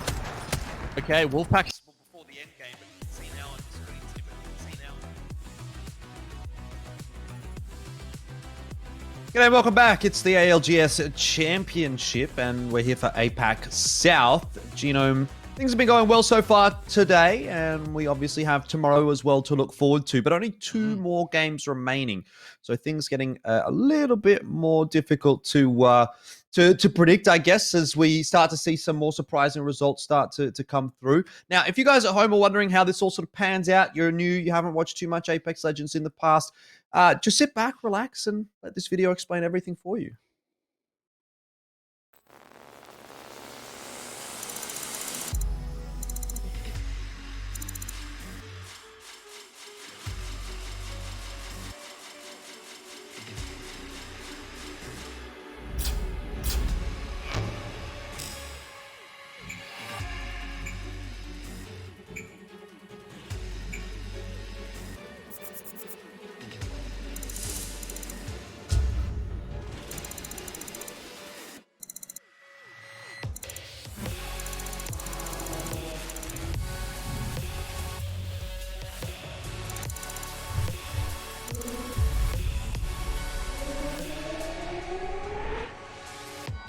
Now is the time to go. They've done the damage. They've pushed in. They've isolated the fight. Bonbon goes down.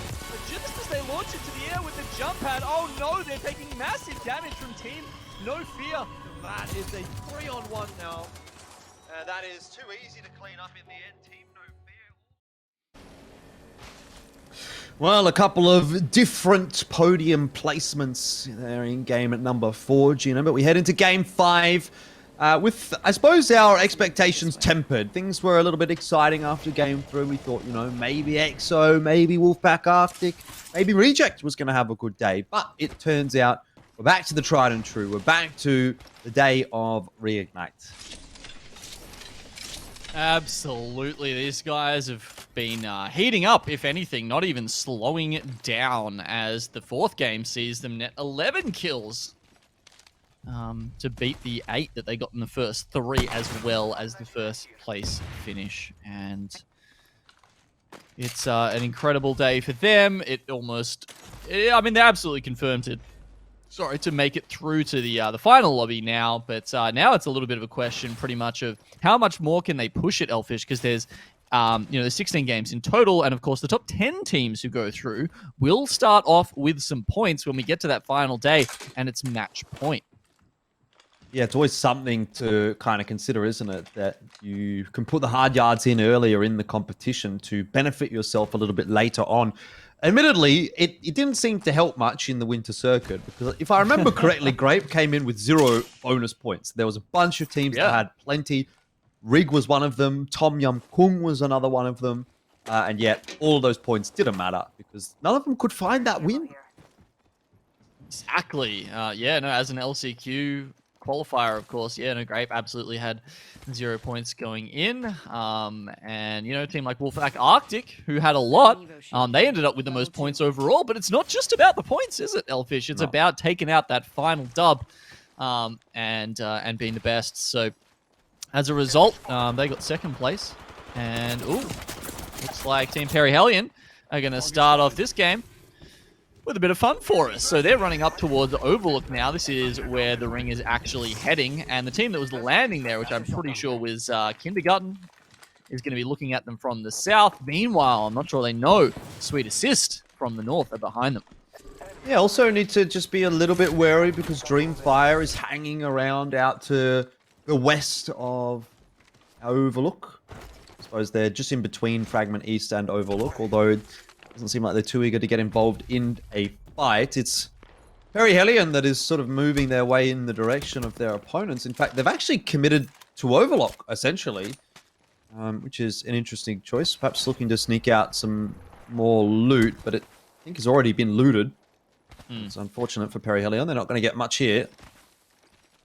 Some fast rotations coming in. Inferno Apex, they're going towards Overlook, and right behind them, they actually turn back because they run into Kindergarten, but that might put them in the path of Reignite, who have opted to not loot very much. They've actually got 2 The white armors at the moment. You can see Kindergarten not doing too much better with 2 blue armors there in favor of getting an early position in the ring. So these teams may even want to take an early fight here or just grab some early poke damage just to make themselves not quite so, easily defeatable. Tom Yum Kung have run into LCQ only. But I think LCQ only are more than happy to just rotate their way out of this one. Valkyrie ultimates coming in pretty useful so far today. We've been seeing a lot of them. Good rotation tool, that's for sure. We heard that in the interview. I think it was with Waltzy. He was saying that it can definitely have its place in a competitive environment, and we're certainly seeing it. Oh. Yeah. Sorry. No, you're right. It absolutely does have its place, right? And we even we saw EXO in a not exactly this kind of circle, but definitely an overlook circle, use it to pretty much win out the game when they got on top of those silos. Speaking of EXO, here they go again. Probably not going to be landing on any silos here, but they are potentially moving into a pretty busy position. There's a lot of teams already here. Chosen a good building though, because there's no one there. LNS have run into Reignite, and that is not exactly the kind of team that you want to be running into, especially this early in the game. They lose a couple of players very quickly, and just the one remains. Reignite are happy with the loot delivery that's been sent their way. Yeah, Nexus, that single member from LNS trying to get away. He was actually in between Rig and Dreamfire, both giving him hell. But now we look down to Direwolves, who, 4 games in are really yet to make their mark on this lobby. And I think they did grab 1 kill onto Parengai Gaming there. Yep, that went the way of Bullet, but they don't manage to clean up the whole team. And that's a little bit unfortunate because there's plenty of space and time for them to make those kind of incursions right now. No one really on that sort of southern half of the circle.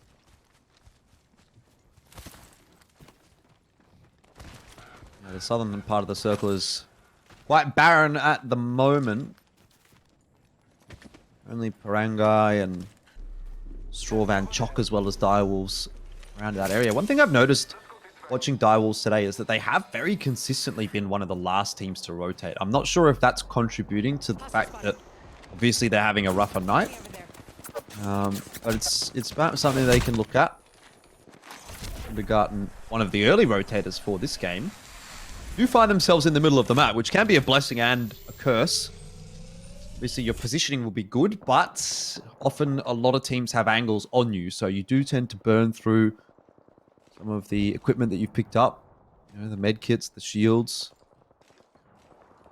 They seem okay for now.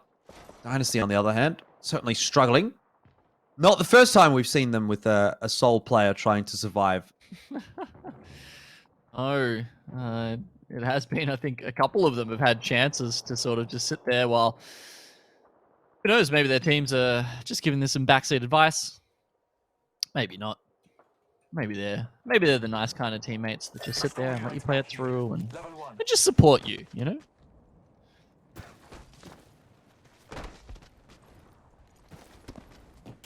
Evolution, Xenamo, and EXO. Pretty happy with their positions so far. EXO in particular, not looking like they've got a bad one. Reject, this could be an early exit. They do back away through the portal, but it is actually only the 1 player left alive, which is Pricey. He's popping a battery, watching the exit to the portal. See if anyone's going to come through. It's going to be Rig. I'm not sure they're going through the portal, but they're definitely pushing up to try and finish off these kills. Color of your knockdown shield actually coming in pretty important here. But unfortunately, it's not enough when Shen Burton is right on top of you. And he just jump pads all the way back to safety there. So now, Pricey and Nexus actually are right next to each other. The 2 rats just finding some nice little icy caves to hide in. I remember watching Reignite play from this position once in Winter Circuit, and they weren't nearly as aggressive as they have been today, actually. They were more happy to just chill inside of that carriage and wait the game away. I think the circumstances were a little bit different in that there was far less teams running around near them. So that might be a contributing factor. Yeah, I think one of the other factors, of course, is now that they've got the Octane, right? So it makes a big difference, and it does look like we will get the respawn coming in from Reject, so that's something, but Evolution Xenomorph will see it coming in. Are they going to do anything about it? Looks like they want to. Evolution Xenomorph are on the move in the direction of the epicenter. So is Reignite as well, by the way. I think Reignite is bloodthirsty at the moment. Although they maybe are just looking for some loot. I'm not sure. Keep an eye on them on the map. But either way, we'll focus on this fight here for Direwolves because they are a team that really needs some success tonight. Really needs something to go their way. Belkin popping the battery, Waltzy doing the same, and unfortunately Direwolves already really under the pump. Yeah, well, they're coming up against Straw Van Chock, so if there's a clean 3v3 they want to take, surely this is one that they have the advantage in. Players like Bullet and Belkin, you know, you'd have to give them the upper hand here. We haven't seen quite as much out of Straw Van Chock.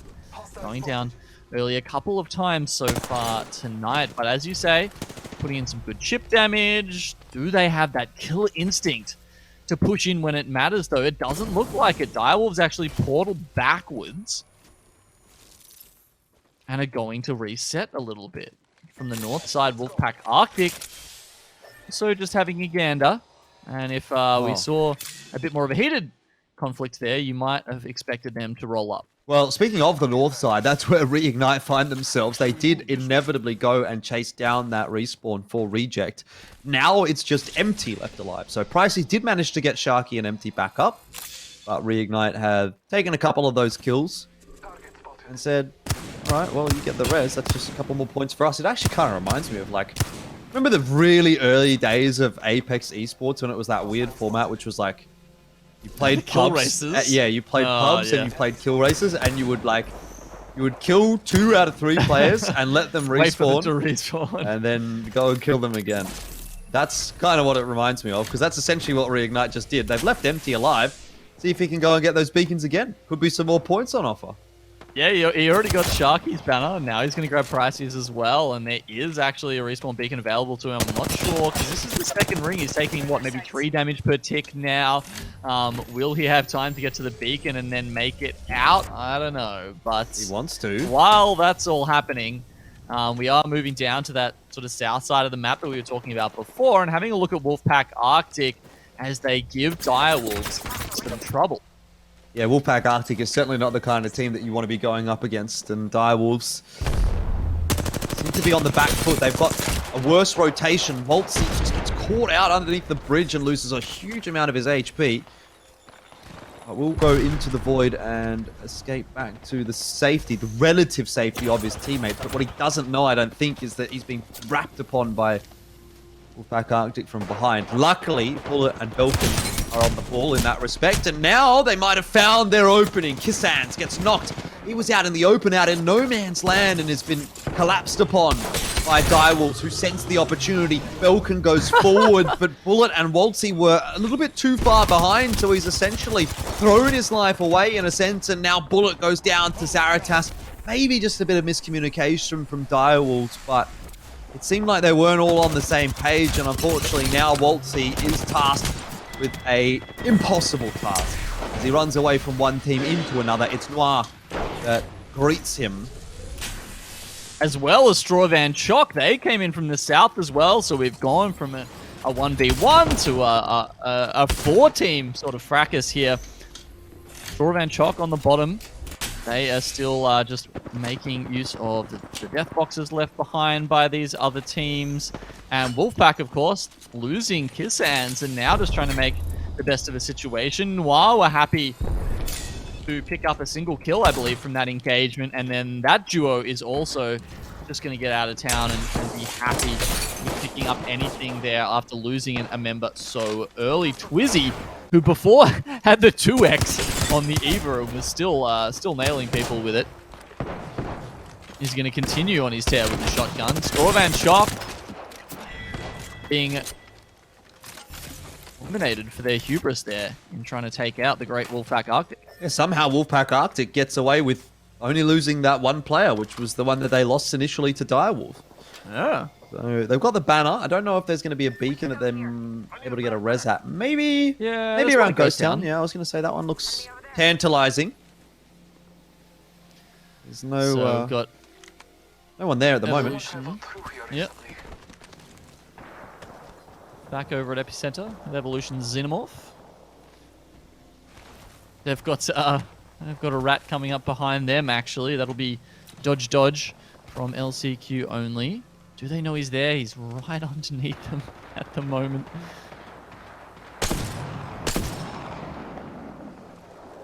Oh, that looks like that was the last member of Dynasty, I think, going down. Yes, yeah, it would have been. We've been having a roughie as well. So many times you're seeing individuals trying to survive it out, but not really being able to find much success. Ooh, I think Sweet Assist are about to make a move, actually. Oh, no, they're on the same building as Roddy Simon. These guys just cannot get away from each other. They're like star-crossed lovers at the moment.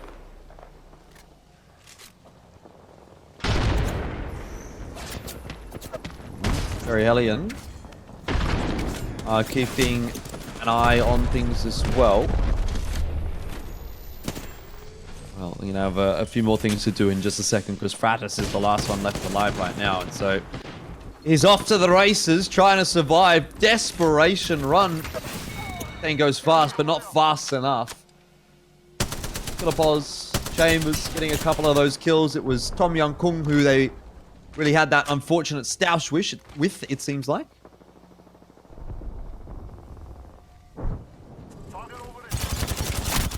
Now they're looking to go a little bit north.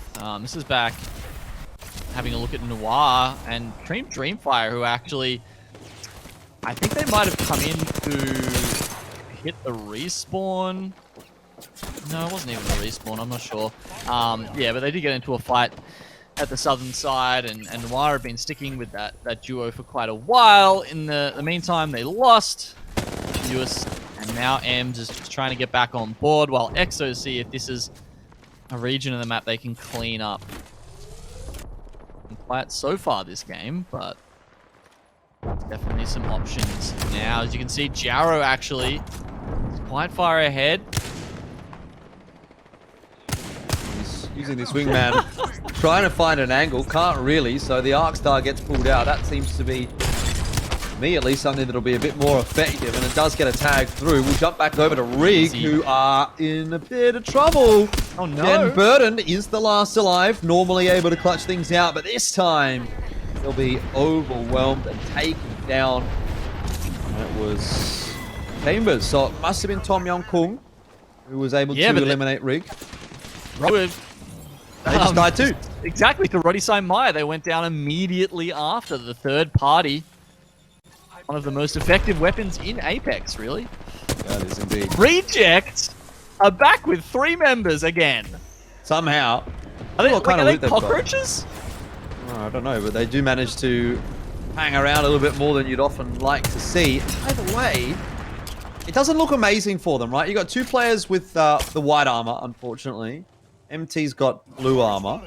Shouldn't be too far away from getting the blue armor through here, though. Sharky's only 50 for the Evo. MT's 3 away from purple, and Pricey's just managed to hit blue. So they're getting there. They're getting there. That said, he's got the bow, and like, I mean, out of any of the weapons that you could pick up with almost like no attachments or nothing on them, the bow's one of the best, right?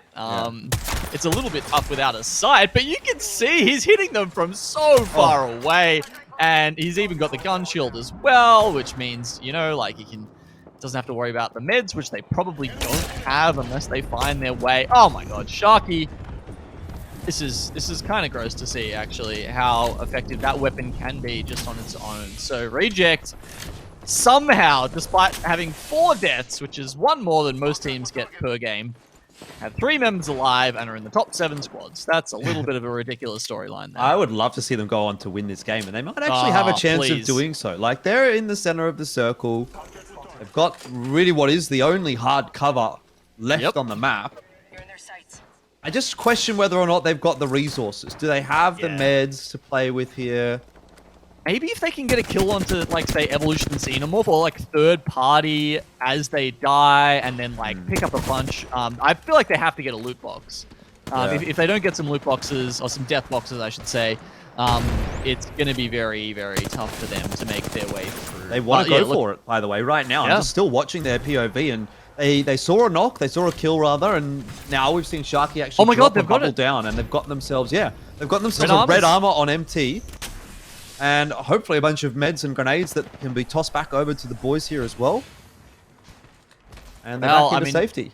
Yeah, they're coming up against EXO with a couple of red armors and red weapons as well. You know, they've got Peacekeepers, they've got triple takes there. So I think that's sort of their main competition right now. But yeah, what a story that would be if Reject can make their way through this game. It looks like EXO are getting sent right now. Roddy Saimai have just decided they are not happy with how they're doing and are just absolutely going to go for it, despite the fact that there's not a lot of cover around here. And there's other teams that are definitely going to be looking at them. And one of those teams is Reject. You see the Bow take down Lemonade. And that actually gives EXO a little bit of time to reset there. And as you can see, that means it's going to pick up the kills for EXO. Sharky's really loving this Bow at the moment. He's just hitting everything. It feels like every shot that gets fired, there's another 50, 60 damage coming out. And nice little push out from Reject. Does get them a kill.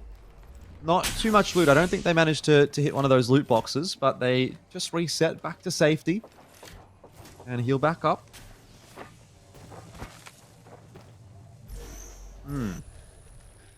Okay, so now 4 squads left. Evolution Xenomorph, EXO, Reject, all fully alive. Noir have survived for the longest time now with only the 2 members, Bastion and Doom MVP.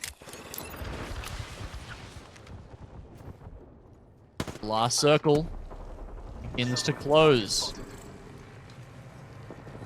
EXO are probably going to have some trouble from their west. That's where the duo of Noir is. And then Evolution Xenomorph actually might be able to wait it out, while it looks like Reject are forcing a little bit of a fight here versus EXO. I think they just wanted to get to some of those loot boxes again. They're just running so low on everything. But now that they've been able to run over all of these, they should be feeling a little bit better.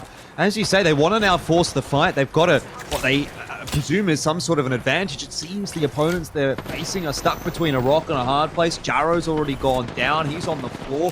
Kills on offer. Points on offer here for Reject. So far, not converting too much. Sharky gets the better of Bastion. 3 left alive now. Evolution Xenomorph have waited and bided their time to try and find the best opening to come here at the end. It's Reject, the team with 4 respawns in a 2v2 now against Evolution Xenomorph. And that Bow is being put to great use again by Sharky. Cracks the purple armor. Pricey is getting punched forward. The moving shield for Reject. Is this really possible? Bow comes out again. No, it can't be a punch to get the final kill. Reject the champions. I don't believe it. What have they just done? What have we just watched? When is the last time you would have seen a winner's card come up in a competitive Apex lobby that says players respawned, not revived, respawned 4 across the team? Twice they were down to their last member, and they come back from there with white armor again and again, and somehow find their way to a victory. That is an incredible game by Reject, and those guys, well, big pat on the back for them. I really don't know what to say about that one. That was something else. I've never ever seen a game like that in Apex Legends, but first time for everything. And man, what a exciting storyline. Like, I didn't believe it when we started to go, wouldn't it be funny if they won this game? Like, I was like, yeah, it would be funny, but you could kind of see it starting to come together. They had control of a good position in the zone. They were taking methodical, smart fights, resetting, healing themselves back up, taking their opportunities as they came, but not over-committing to them. And they had the right tools for the job, right? They needed to upgrade some of their armor. They were able to do so as a result of having the bow, being able to get that poke damage across, and slowly but surely they worked themselves from a very, very bad position, a really awful position with one player left alive, to winning that game. And Sharky was just feeling himself, right? He got that bow. It was kind of what got them back into it. You saw them putting down damage long range at the start, and then all the way till the end in that final team fight there, in the final 1v1 against Evolution Xenomorph. He actually uses it to do most of the damage that allowed them to come out as the victors in Game 5. Yeah, crazy result in the end. First time we don't see Reignite as well in the top 3 for a game this evening. I don't think it's going to be of huge concern to them, though. They've really run away with things pretty comfortably, and they'll be happy with proceedings regardless. Wolfpack Arctic did make a relatively early exit there as well. 5 arrows left he had at the end. Yeah, I don't know how many he actually got down to. Maybe that's worth mentioning. It was 5. Yeah. Well, he used one more here as well, so he was down to 4, and then I think he gets 3. a punch for the kill, which was pretty fantastic. I really don't mind that at all. It was one of the more exciting finishes actually to a game of Apex Legends that I've been able to watch. So happy with that one. Yeah. Oh man, that was an incredible end to that. What's it even called? The Gibraltar heirloom weapon that he has. I can't quite remember. It's like an axe, but it looks super weird. And I'm not sure if it's actually called an axe. But anyway, as you said, yeah, that was the finishing blow for them. Yeah, look, just while we're preparing some of the scores for you guys, you get one final reminder. The giveaway is going to be happening when we come back on the other side of this. So if you haven't made yourself eligible yet, you absolutely should do that right now by putting in !ALGS coins in the chat. That's how you enter. If you want to have some more chances at winning these coins, then I would suggest a couple of things. One, you should go and follow GG Longshot on Twitter right now, because that's where we'll be putting out the information on how to enter tomorrow, as well as next weekend for the final day on June 5th, where we'll be giving away another 3 bundles. So definitely do that, as well as chucking in your code in the chat right now, guys. Everyone's going to be a winner today. I mean, there's going to be a lot of people going through, right? There's 20 teams out of 30 going through, so it kind of does feel like there's a lot of winners today in Apex. Yeah, for today and for tomorrow, but then things start to get a little bit tighter when we get into the final stage. That's where, I mean, obviously there's a lot of money on offer, so it's probably where we're going to be seeing the highest level of competition we've ever really had in APAC South, and hopefully it elevates things. Either way, let's have a look at the scores at the moment and see who's heading in to those finals at the moment. Looks like Reignite have managed to hit themselves up to 126, so they've overtaken Rise. But Reject, what a return, what a resurgence, 116, and they're doing very, very well for themselves as well. Yeah, ExoClan, also on 120. They'd be unhappy to not get out as the first seed in their group, but, that's only to be expected when you've got someone like Reignite South to come up against. And to be fair, Exo haven't had the best day, right? I mean, they did get a first place there with 8 kills, but they've also had a 15th with 0 kills and a 20th with 0 kills. So they probably need to be a little bit more consistent if they want that. All right, well, Genome, time for us to, again, just say a little goodbye, but not for now, not forever, I should say. It is for now, but we won't be too long. We do have one more game remaining for the ALGS Championship this evening, so don't go too far away. Stick around. We'll be back soon. I'm joined now by the brains of the operation, the EMEF. So, mate, why don't you tell us the difference between edge and ring play styles before we get into how that affects the drop spots you should choose? Sure, yeah. At its most fundamental level, the edge versus ring specification is typically just a conversation between kill points versus placement points. You have teams that play edge looking to fight more on the outside of the zone, and ring teams will be looking to rotate very early and get as many placement points as possible. Okay, and what makes a good spot for a ring team? Ring teams look to have precision on their rotates, right? So they need beacon access to know, where they're rotating to, and typically either a central location to get them to the spot quicker, or at least access to a balloon to be able to beat out some of the teams with more geographical priority toward wherever the zone is pulling. Okay, so if you're looking for all that, there's not that many places you can play as a ring team. Why don't you give us an example of someone who's successfully been able to do that in the APAC South region? Well, APAC South as a region is a lot more aggressive than other regions, meaning there's not too many ring playing teams, but one of the faster teams in the region is ExoClan. They land at Skyhook East, which gives them access to 2 balloons on their rotate, which kind of makes up for the geographical disadvantages of Skyhook East being, all the way on the north side. They're still able to make some southern zones, although will typically flex towards laying edge for some zones, which they can do with all the loot that they get from Skyhook. Although if they wanted to, the dense loot pathing of Skyhook means that they are able to loot quickly and begin their rotate, so they don't really get held at as many choke points as they would if they had more of a spread looting pattern. Okay, so if you're a more aggressive team, then you're an edge team, you like to hunt down those kills. Where is a drop spot that would suit a team like that on World's Edge? Well, Epicenter is kind of the quintessential edge landing spot. In APAC South, for example, you have Wolfpack Shadow. They play Epicenter exactly how you'd expect an edge team to play. They land directly in Epicenter and kind of branch out from there to the 2 minor compounds nearby. They have Refinery and Survey Camp, which on their own are not enough to support a team full of loot. But, if you split 3 people amongst 3 POIs, you're going to come into every zone completely stacked. It's popular in every single region, and APAC South, it's no different. One thing that Wolfpack Shadow benefit from immensely is just the kind of way that maps tend to flow in competitive ALGS play. You have EXO, for example, will be right next door to them. They'll rotate out as quick as they possibly can. They won't be anywhere near for a third party if Wolfpack want to take an early fight on a team that landed solo survey or solo refinery, because of course they won't have the loot to be able to fight back. There'll be 2 POIs worth of loot versus the 1. But with EXO, they won't have refinery or survey or epi teams cutting off their rotates. They're able to go past perfectly. And Wolfpack Shadow won't be worrying about EXO third party. And so it kind of works to the mutual benefit of both teams, and is one of the most fascinating parts of ALGS, in my opinion. And I guess APAC South is just such an aggressive region that it's actually a little bit easier for some of those edge teams to get a little further, to rack up those placement points, because when they're going into these late zones, not necessarily all of the playable spots will be taken, right?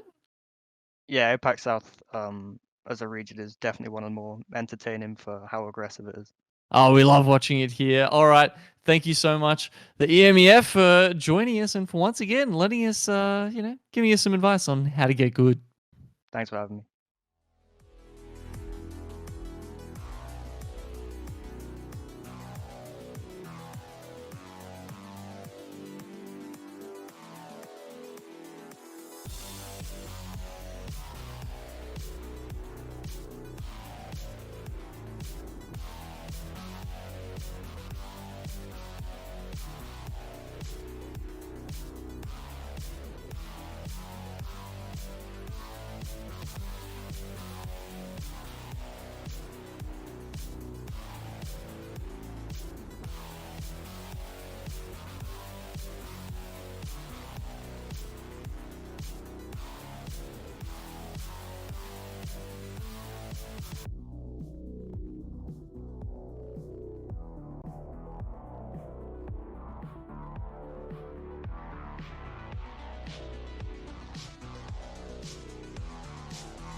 Looking a little bit worse right now. Pricey and Sharky try. Okay, Wolfpack.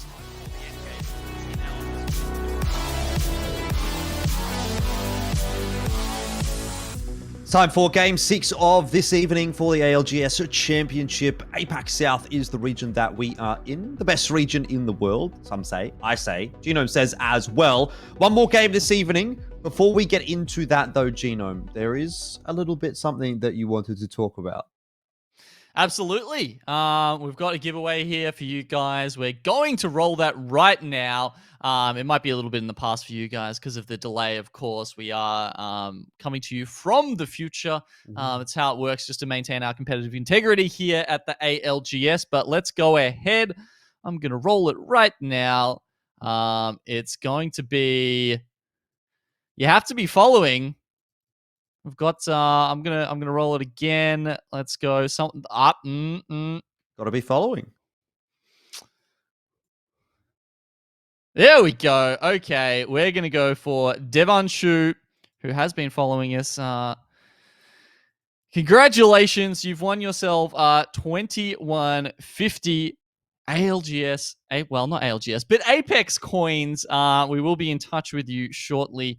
To pass those over. Congratulations. If you'd like that to be you for the next couple of days, guys, please follow us on Twitter, and we will let you know how you can continue to do that. I think the next one's going to be over on Twitter. We won't be doing it in Twitch chat again. So just to give everyone a chance, you know. But yeah, that's well done to Devanshu. Devanshu, congratulations on the big W. There's going to be plenty of big W's today. Obviously, we've seen a few of them. That last one from Reject was absolutely massive. So, my question is, Genome, can they go back-to-back? Can they pull off the impossible again? Well, Game 6 has the answers for us.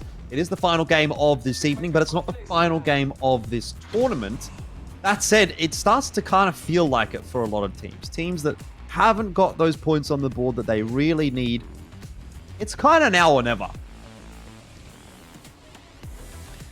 It absolutely is. You know, at the end of today, everyone will play an even amount of matches at least, and we'll have a good sense of sort of, you know, where these teams are at and who has the chance to just push that little bit extra, perhaps, and get above the line where those top 10, the bottom 10 teams get eliminated from. We've got a hot zone going over on staging, so that's, you know, advantage Tom Young Kum. We're going over to Roddy Sai Mai, who just continues to find early fights with sweet assists as they sort of, you know, battle it out as the teams. You know, who's the king of the north? Teams dropping in Refinery and Survey Camp. We're not seeing any super early contests now. The lobby does seem to have settled. They've figured it out. No one is dropping directly on top of each other anymore. Yeah, I mean, actually, on the topic of Roddy Sai Mai and Sweet Assist, as we take a look at the first couple of circles here, it is kind of surprising to me that they continue to run into each other. Like, I get the fact that there's not that much loot up there anymore. So Roddy Sai might want to actually look to push into Refinery to just try and pick up the scraps, but they should know where one another are, and yet they keep seeming to have problems. Either way, Circle's shifting right back over towards Overlook again, so we might see a very, very similar kind of game, at least in the early couple of circles to the previous one. Yeah, interesting that we've had a couple go the same way or similar ways today. And look, yeah, like Kindergarten once again might be happy that they're the ones in the driver's seat for that. What about Reject?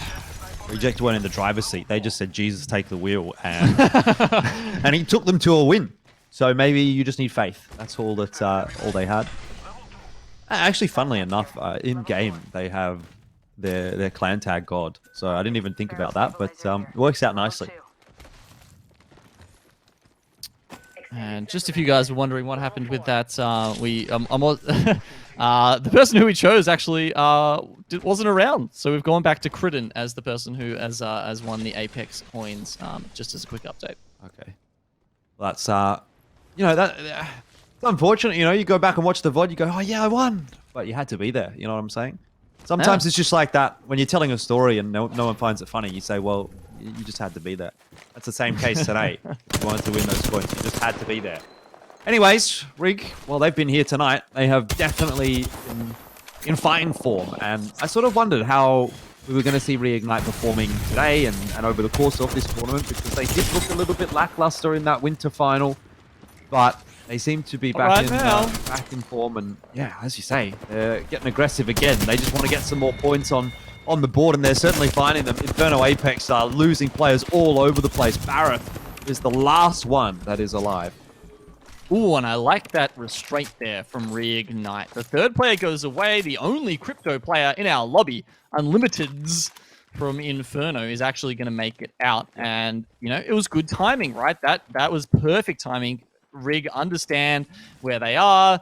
NLN were just coming in off the back of it, and if Rig had have chased a little bit further, they might have actually put themselves in a little bit of a rough position, not to mention that they're trying to find their position in the circle as well, and they haven't really sacrificed that at this point, because Kindergarten are ahead of them, Perry Hellion are ahead of them in Overlook, but there's still plenty of space, and they've got that Octane jump pad as well, and you can see both of these teams actually just having an absolute field day with Kindergarten, who were up the top of the silos. Templex did drop for a moment. Luckily, Zero had the shield available and was able to get the res. But Reignite might have bitten off a little more than they should. Dreamfire have sent a player forward. It's Yus who, quite low, is going to have to go into the void to escape. But Reignite's certainly under the pump right now. Kindergarten pushing in. They're getting shot through from Perry Hellion as well. And, well, that's a pretty swift exit for Reignite in the final game of the evening. But, Genome, you know what I always say? There's one game you want to get eliminated in first. It's the last game. I don't know why that's your catchphrase, but it sure is. And, you know, having an early nap seems to be Elfish's favorite thing in the world. I do like naps. Dude, I love naps as well. Is that just like a gamer thing? Is it because we always have weird hours? And, yeah, maybe. Like, you know, don't sleep properly, and then we're always like in need of naps. Maybe that's it. I don't know. My girlfriend can't stand naps. She says she doesn't like what? naps. And Who doesn't like naps? I know. I don't understand. But anyways, that's by the by. Kindergarten have been able to lock down Overlook, but they have another contestant heading in their direction by the name of Tom Yum Kung. So if you wanted to go up against two of the strongest teams in a row, well, here you go. This is your opportunity, and this might not go too kindly for the missiles being thrown out by Chambers on the Valkyrie.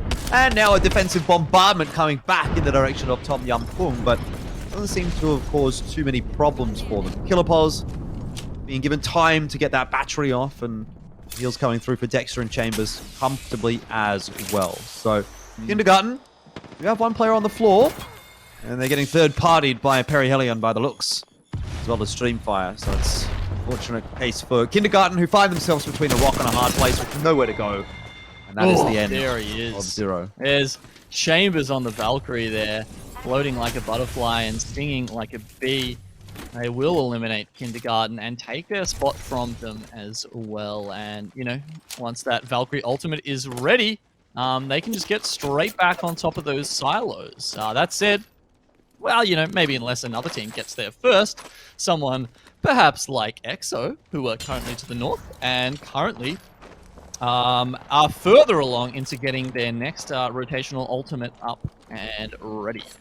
Yeah, 82% for Raki at the moment, so he's not too far away. But I don't know if they'll be too eager to go straight on top of those silos. It seems like a pretty hot area of the map right now, and if they don't have the information that they really want, they may just elect to play a little bit safer. Tom Yum Kung doing their best to get info around the map. That dome shield down. If anything gets a little bit too crazy, but he's okay. It's Wolfpack Arctic that are in an engagement right now, and a little bit of an extra BM to boot. Oh, mate. Talk about sticking the knife in, huh? Mm-hmm. Yeah, unhappy about losing their teammate Zeratas. Kissans is just letting them know who's boss. Moving over to Parangai Gaming 2, who we haven't seen all that much of today. And they are... So where is this? Oh, okay, this is way down in... down the bottom of Geyser there, actually. And they're going up against Straw Van Chock. Managed to get on Rogue, down to 1. Buzz de Great goes down as well, so now it's just up to the Bloodhound here in a 1v2. Actually, no, on Rogue, Duke managed to get back up again. But Direwolves are on the hunt. As soon as this fight comes to any kind of conclusion, Direwolves might be the one to put the final punctuation on it. Well, it doesn't even need to be a final conclusion, really. It was Direwolves always looking for the kills, and they're going to get them. There is just nothing to be done. Waltzy finishes off the very last player that remained from that skirmish. It was Reflex. So Direwolves get themselves 1 point. It's not a lot, but it's something. And again, I have to say, Direwolves, very, very late on the rotation. Not that it's necessarily a bad thing. It's not always the worst thing in the world to be the last team rotating in and playing edge, but consistently has been the case for them this evening. So I'm just wondering if it's a conscious decision or if it's a matter of circumstance and they don't actually want this to be the case. I feel like if they're doing it every single game, and to be fair, Elfish, there hasn't been any of those not many of those southern zones. I think, we actually know the first game was launch site, but apart from that, really, it's all been up the sort of the top or the east side of the map. So they have suffered a little bit in terms of luck. They're kind of maybe forced into this play style somewhat. Yeah, that's true. It's a good point.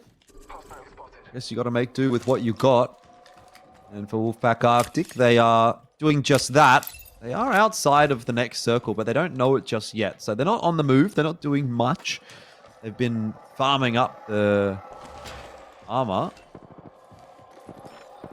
Doing a little bit of armor swapping here as well to perhaps give purple armor over to Twizzy, who might have an easier time of building it up to red. It's a slow and steady game, actually, so far here in the final game of the evening. A couple of big moments with Rig in particular getting knocked out by Overlook early, but outside of that, it's been standard fare. Everyone's locking down positions, waiting for the info to come through, and then they'll rotate accordingly.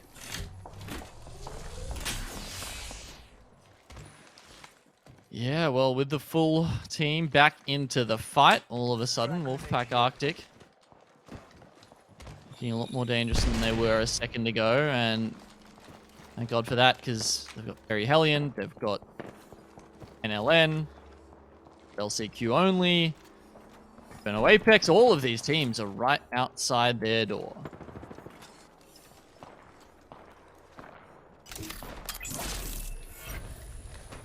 You know what's funny? Dynasty again. Just the one player. Trying to survive in the world. I mean, I can understand like going out every time, but are these guys just like? Is there a bit of a cowardly vibe going on here? Are they just like as soon as they get a tickle of damage, one of their team members is just like, I can't take the pressure anymore, man. I'm out. I'm going. Yeah. Maybe there's that. Either way, I feel like it's just been an unfortunate night for Dynasty, who've kept running into pretty rough fights and just managing to slink a player away from them. Little shot goes in the direction of Direwolves. That was actually J-Box from Dynasty. Of the Direwolves. They will, I'd say, now have a pretty rough rotation ahead of them because they have to go past Ghost Town, which is where there's already 4 teams occupying. Plus, you got Noir inside of the tunnels that lead to Geyser. So I don't know how you comfortably get there. Or not there even, but through it. That's what Direwolves have to do. They have to go through it. They have to go through a lot of teams. XO Okay. Yep, and they're dropping straight on top of someone. And this is because Tom Young Kung actually took this opportunity to scan the beacon. And upon scanning the beacon, they found out that where XO are right now is Godspot. So this is a very classic kind of overlook circle, right? It's going right on top of the silos. And that will be in for probably the next couple of circles. As a result, EXO have found the perfect timing here to come in and usurp Tom Young Kung, who actually moved down to try and confirm that for themselves. It's always that battle for the high ground, isn't it? Have a look at the Tom Young Kung roster here, and they actually have the ability to fly back up there and challenge it if they want to, but now that all 3 players from EXO are quite comfortably locked in position, I have to imagine that it would be a bit of a throw to try and challenge that, at the moment at least. Now having a look at the southernmost team, that will be Noir. This time at least, with all three up. Bastion, Salvatores, and Doom MVP looking healthy and happy. As we were talking about with Direwolves before, though, who have actually managed to rotate past the 4 teams sitting in Ghost Town, Noir also have that gauntlet to run. NLN is one of those teams that's sitting in Ghost Town. Good night for them. Yeah, it has been. It's been quite solid. I wasn't really sure what we'd get from them, but they've impressed. And they might continue to do so because they will be able to gatekeep a couple. They'll be able to gatekeep Wolfpack, who's trying to move their way in. The same for Noir, who has yet to actually come out of the tunnel. So perhaps a couple of cheeky kills on offer here for NLN. If not that, at least some chip damage to, or in case of low-key, upgrade him to purple armor. Arctic still just hanging around. Portals all over the place here. Noir has one as well to get them out of the tunnel. This is going to be a bloodbath. Yeah, the ring's only eliminating one position though, Elfish, and that was Wolfpack Arctic. So they're now thinking about pulling up on Inferno. But Inferno had the EMP ready, and Noir from the backside are also ready for this engagement. They're pulling in on the portal now. That'll take them out of the circle and in a position to eliminate Wolfpack Arctic here. Zaratas in a pretty tough spot right now. He's managed to get an armor swap going. Knows there's a player above him. I don't know if the player above him knows that he's there, but now there's sonar going all over the place, so info should most certainly be there. Looks like some tags starting to come through as well. Unlimited getting heaps of info with his drone just to scout there. Was under no pressure at all to even get out of drone mode there. Was just watching the whole battle from that sort of high vantage. But now we're having a look at Direwolves, who moved further up past all of that nonsense, and they're actually doing okay for themselves here as they run into LNS. 2 of them going down. Les Aimbot is the one left alive and actually does manage to put Bullet out of commission before his team goes down. Dreamfire, though, ready to take advantage of this, as well as Sweet Assist and NLN coming in off the back. This is just one of those Game 6 silly fights where everyone is absolutely centered. Yeah, Direwolves in the thick of things, aren't they, Waltzy? Very low on HP right here. He's trying to get safety, but can't. And Belkin, there's no chance he's getting that Phoenix kill off. There was just shots coming from every direction. Reject's happy with how that's panned out, because that's a few more points on the board for them.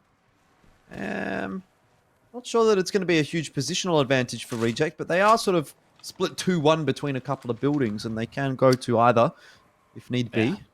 They've got the portal. They portaled in. Sharky's holding, as we can see, he's holding that sort of back building where they came from. They went in. I think they just got the 1 kill, but they also got a ton of loot. Luckily, a lot of those death boxes were up the top, so they didn't even have to drop down to help themselves to all of the goodies there. And now with 11 teams left, the southern side of the circle looks like it's about to open up. We've got LCQ and Noir in a battle, as well as the single member of Wolfpack Arctic, as we can see Zaratas moving alongside Inferno Apex. So those 4 teams about to come to a head. LCQ only won't last much longer at this rate, and there you go. Noir finishes them off. That was easy as you like. It's only the first step for Noir, who have plenty more teams to deal with. Wolfpack Arctic are really relying on Zaratas at this point. That said, there's no one better really to be doing his job at the moment, being the Wraith player. They can only really hope for an extra placement point here or there. Zaratas, having already been spotted out by Noir, loses a lot of HP. Won't have fun rotating into Overlook, especially anymore, now that his position is known.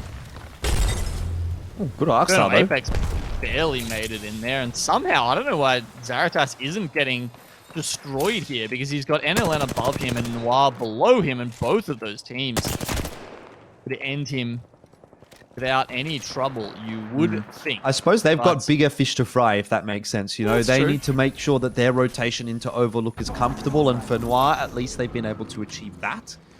Not so much the case yet for NLN. They do have Portal available, so that'll be their wild card. Now, as predicted, this circle is going directly on top of those silos. EXO, as we can see here, in a fantastic spot to end out this game. There's no doubt they'll be getting a swag of placement points, possibly in addition to some kill points. They haven't picked up any of those yet. As you can see, they're actually playing pretty safe here. Maybe Player K, the only one who might want to think about peeking with his gun shield. It's not going to cost him the meds. But yeah, just in a fantastic spot. They will have the defensive bombardment for all of those teams who sit under them as they push into that, as I'm sure will come to a head in a couple of minutes' time. But with 9 squads left, Noir's been taking a bit of a hit there. Yeah, just still one player dropping so far by the looks of things. It's NLN that are going to have to move their way in now as well, and that's where you can see a lot of the shots heading very Hellion. Comfortable for the moment. Oh no. Sit left that themselves late. down, but yeah, NLN are in. I don't even know. I don't think they're going to survive. That's all I'm going to say really here. It doesn't really matter too much though. Noir is the focus for now. They've got all 3 players back up. And they're starting to look to take some fights, which is fair enough. They're in a rough spot, so they may as well try and get some points out of this at the very least. God knows how Zaratas has got up here. Somehow he's done it. And somehow he's surviving. So he's doing a really great job, actually. How did he man manage after that? my own heart. He's obviously a bit of a rock climber. I love that. It's the Phoenix kit. Does he take the shot? Ooh. He's just waiting until he takes a little bit more damage so that he can get the knock, and that's Doom MVP on the ground. Oh, takes the challenge. Another raid. Actually, testing. He drops to try and why take did the he fight, drop? but loses the fight only by the skin of his teeth. Look at how low Bastion is there. Salvatores was still alive though, so it could have probably worked out fine for Noir anyway. But yeah, it's a good question. sure. He could have sort of just stuck around on the top of the silo for some extra points, but not too bad of a rat in the end anyway. The Raki repositioning now using those VTOL jets to help himself get around. And it looks like after, a game or two that wasn't the best for EXO, they've already got 50 points so far today. So if they do well this game, like it seems almost certain that they're going to, they could actually end up the points leaders overall. That is a possibility here. Yeah, Rig did get eliminated pretty early this game, and so I don't think they would have got any points really out of this. Maybe a couple of kills, if I remember correctly, but we'll see what happens for EXO. There's still a couple of good teams here yet to contest with. Reject is one of them. Another. We talked about Noir in the scouting report that started today. They really need to get some points on the board. They were in danger of potentially being one of those teams that get eliminated. And so a good finish here to Game 6 would aid them quite substantially in doing so. 5 squads left alive. Reject gone. Pushing the issue, and as you say, it was Reject that were deleted. Okay, down to the last 3 squads. That's EXO, it's Noir, who are doing very well with 11 kills so far this game, as well as Tom Young Kung, who is sitting on 6. Maybe a little bit of a nice finish for them to push them up and not have to worry too much in day 4. Okay, player K has already used his defensive bombardment, and that's the time to use it. The ring's closing in now. It's the final one. And the nades are about to become very important. From their vantage point, EXO are looking down. They've saved them all for this point to do maximum damage to the team sitting underneath. But Tom Young Kung have actually managed to get to this point pretty much unscathed. Killerpause actually waits and uses his bombardment here, but the bubble is available. This is pretty much the final fight. 2 squads left, and it's going to be Tom Young Kung somehow out of that madness. I'm not sure EXO quite knew that they were there. Yeah, it seemed like they were way more focused on the other team, and they were just allowing Tom Yum to sort of walk their way up that staircase. I was watching actually the POV of Tom Yum Kung that whole time, and they were using their utility quite well. They were throwing those grenades up on top of EXO and making sure that they weren't really under too much pressure themselves, if that makes sense. Like the grenades actually stopped EXO from throwing anything in their direction because they couldn't peek that angle at all. And in the end, they just walked their way up, took the fight, and it was an absolute mess at the end. That could have really gone anyway. But in the end, it's obviously Tom Yum Kung that just proved themselves just to be at that one a little bit better. And are luckily able to get themselves a win tonight because it was looking a bit wishy-washy for Tom Yum Kung. Let's be real. But with that win, that sort of elevates them back up again. And you got to say, it restores a little bit of faith. Oh, definitely. I mean, they finished off with 11 kills there. I think Noir actually matched them on 11 kills in that last game. So a couple of big fraggers coming out. Noir honestly had a hard path into that final circle. EXO was sitting pretty. They only managed 3. As we said, it was, very much just sort of wait and guarantee the placement points kind of style that they pulled out. And they certainly did that, but unfortunately just didn't account for Tom Yum Kung being able to find a little bit of cover there towards the end. And impressive for them to win that from the low ground. Yeah, overall, quite a roller coaster of an evening. I think it starts to reinforce some of the teams that we expected to see will probably be making their way through to finals. Like Rig, you have to say, probably there. Wolfpack Arctic are probably there. Reject's probably there. EXO's probably there. Tom Yum Kung probably as well. NLN, I don't know what they came into today with, but they definitely had a good day today. Only 16 points coming into today. So today, I think, might be enough to get them through. But it was looking a bit risky before we started. But at the end of the day, they're going to be absolutely happy with their performance. It's been, I think, possibly their best performance ever in a finals lobby. I don't know, that might be overstepping a little bit to say, but as an Australian team, we haven't seen that kind of caliber of play from them before. Maybe a good performance here or there, but certainly not the couple of games that they strung together today. So definitely congrats to those guys. Yeah, definitely. On the other side of the coin, though, a couple of teams that did miss out that kind of needed to get points on the board. I'm looking at the likes of Parangai 2, who came in with only 6 points today. LCQ only came in with 9. Roddy Sai Mai. Direwolves is another one that we've talked about quite extensively. Dynasty and Direwolves were both in the scouting report as 2 teams that kind of needed to have a good day today. Yep. And neither really did. Kindergarten was a bit up in the air today as well. I thought they had some moments, but they really didn't get too many points on the board either. So a lot of the teams that you actually highlighted before the show and said, these are the guys that need to step up, otherwise they're going to be in a spot of bother, are now in that spot of bother. Yeah, I mean, honestly, unless Direwolves have a spectacular day 4, I'd say they're probably not going to make it through. But you know what? Let's have a look at the scoreboard and see how things stand currently. As every team, you got to remember, has now played the same amount of games. They've played 12 out of the 16 games that will contribute their final scores. Group C, the overperformer. We looked at that earlier, and I was like, damn, 50 points seems a lot. Because when we started this all out, I thought around 50 points would probably be the cutoff for where these teams got through. And as you can see, pretty much all the teams that are below that, not looking so flash. Group B, wow. I guess you can also tell that because you've got Reignite and EXO in the same group, that's stealing a lot of points from those bottom groups, from those bottom teams, right? So that's why in Group B you see so much red towards the bottom of them. Yeah, certainly being those points sponges, like what I always like to talk about. I always bring that up, and that's exactly what you're talking about. Now, one thing to note here as well is that obviously these teams aren't knocked out yet. There is still tomorrow yet to play.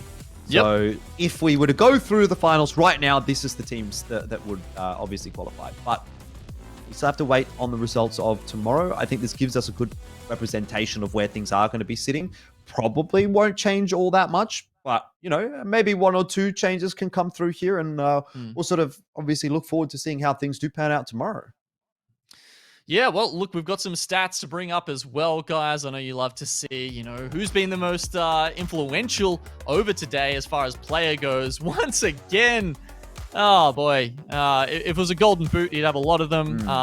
We haven't got a name for this one, I suppose, but kill leader certainly for Riggen Burton once again at 22 nowadays on the Octane rather than the Bloodhound, and then followed up by Zaratas and Chambers. Yeah, I think it's quite important to kind of keep an eye on this stat because, as far as I know, there is a reward for the quote-unquote Apex Predator this season. Yep. So play with the most Very good point. eliminations, get themselves 2.4k USD, which is not too shabby, on top of, you know, a potential share in 160,000 US dollars if you come first, because let's be real, the team that comes first has a very good chance of having that kill leader in their team.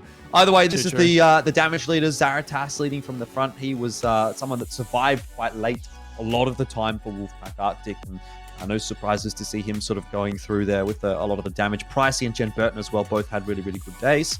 And yeah, I mean, I guess across the board, these three are putting in some good numbers, but I felt like there was a lot of players that were, you know, really putting in the hard yards today. We're seeing the level of competition really elevate, which is great.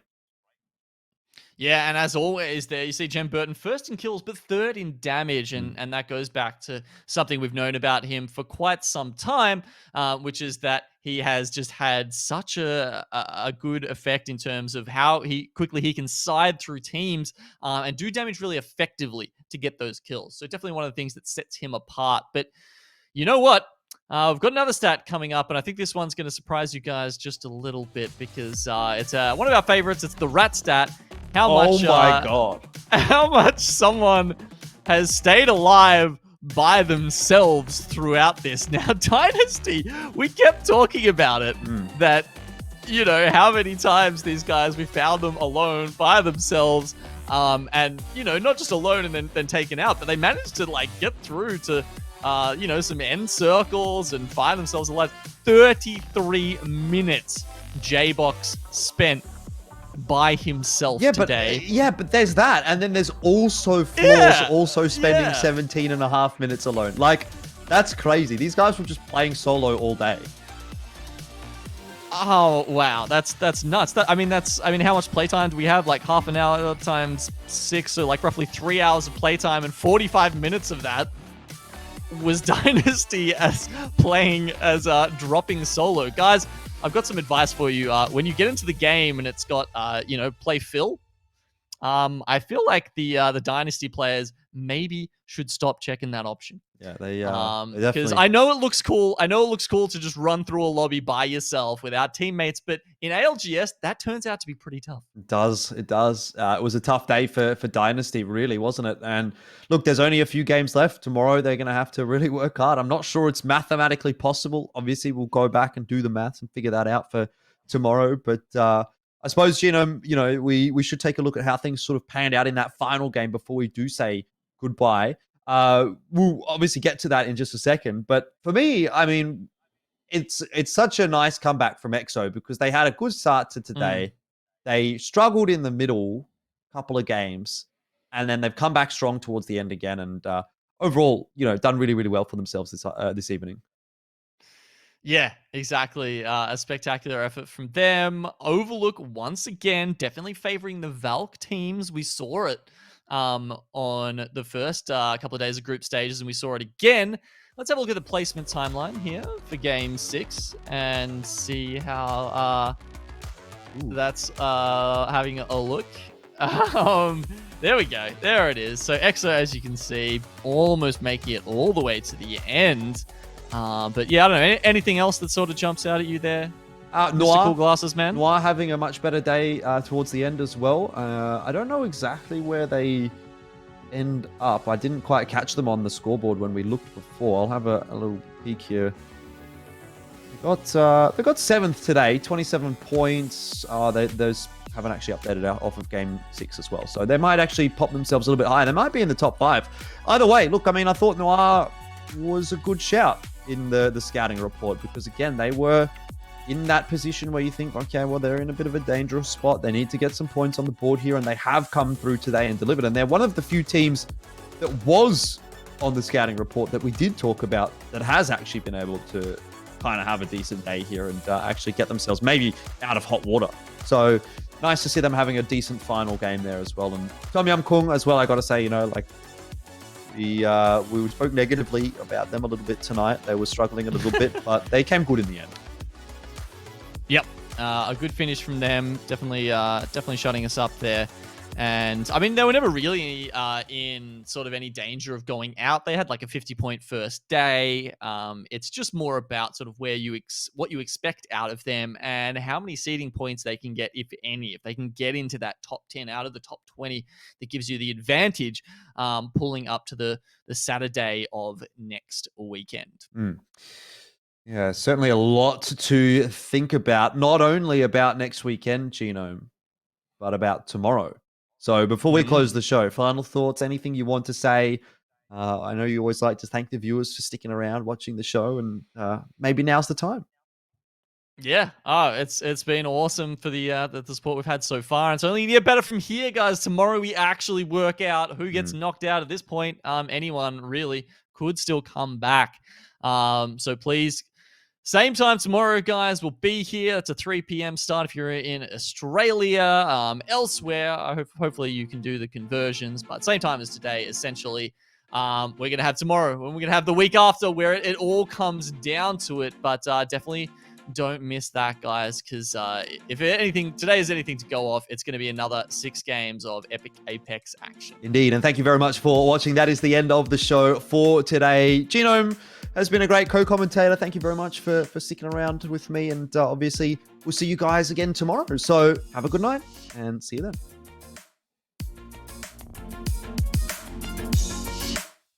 High ground, they've got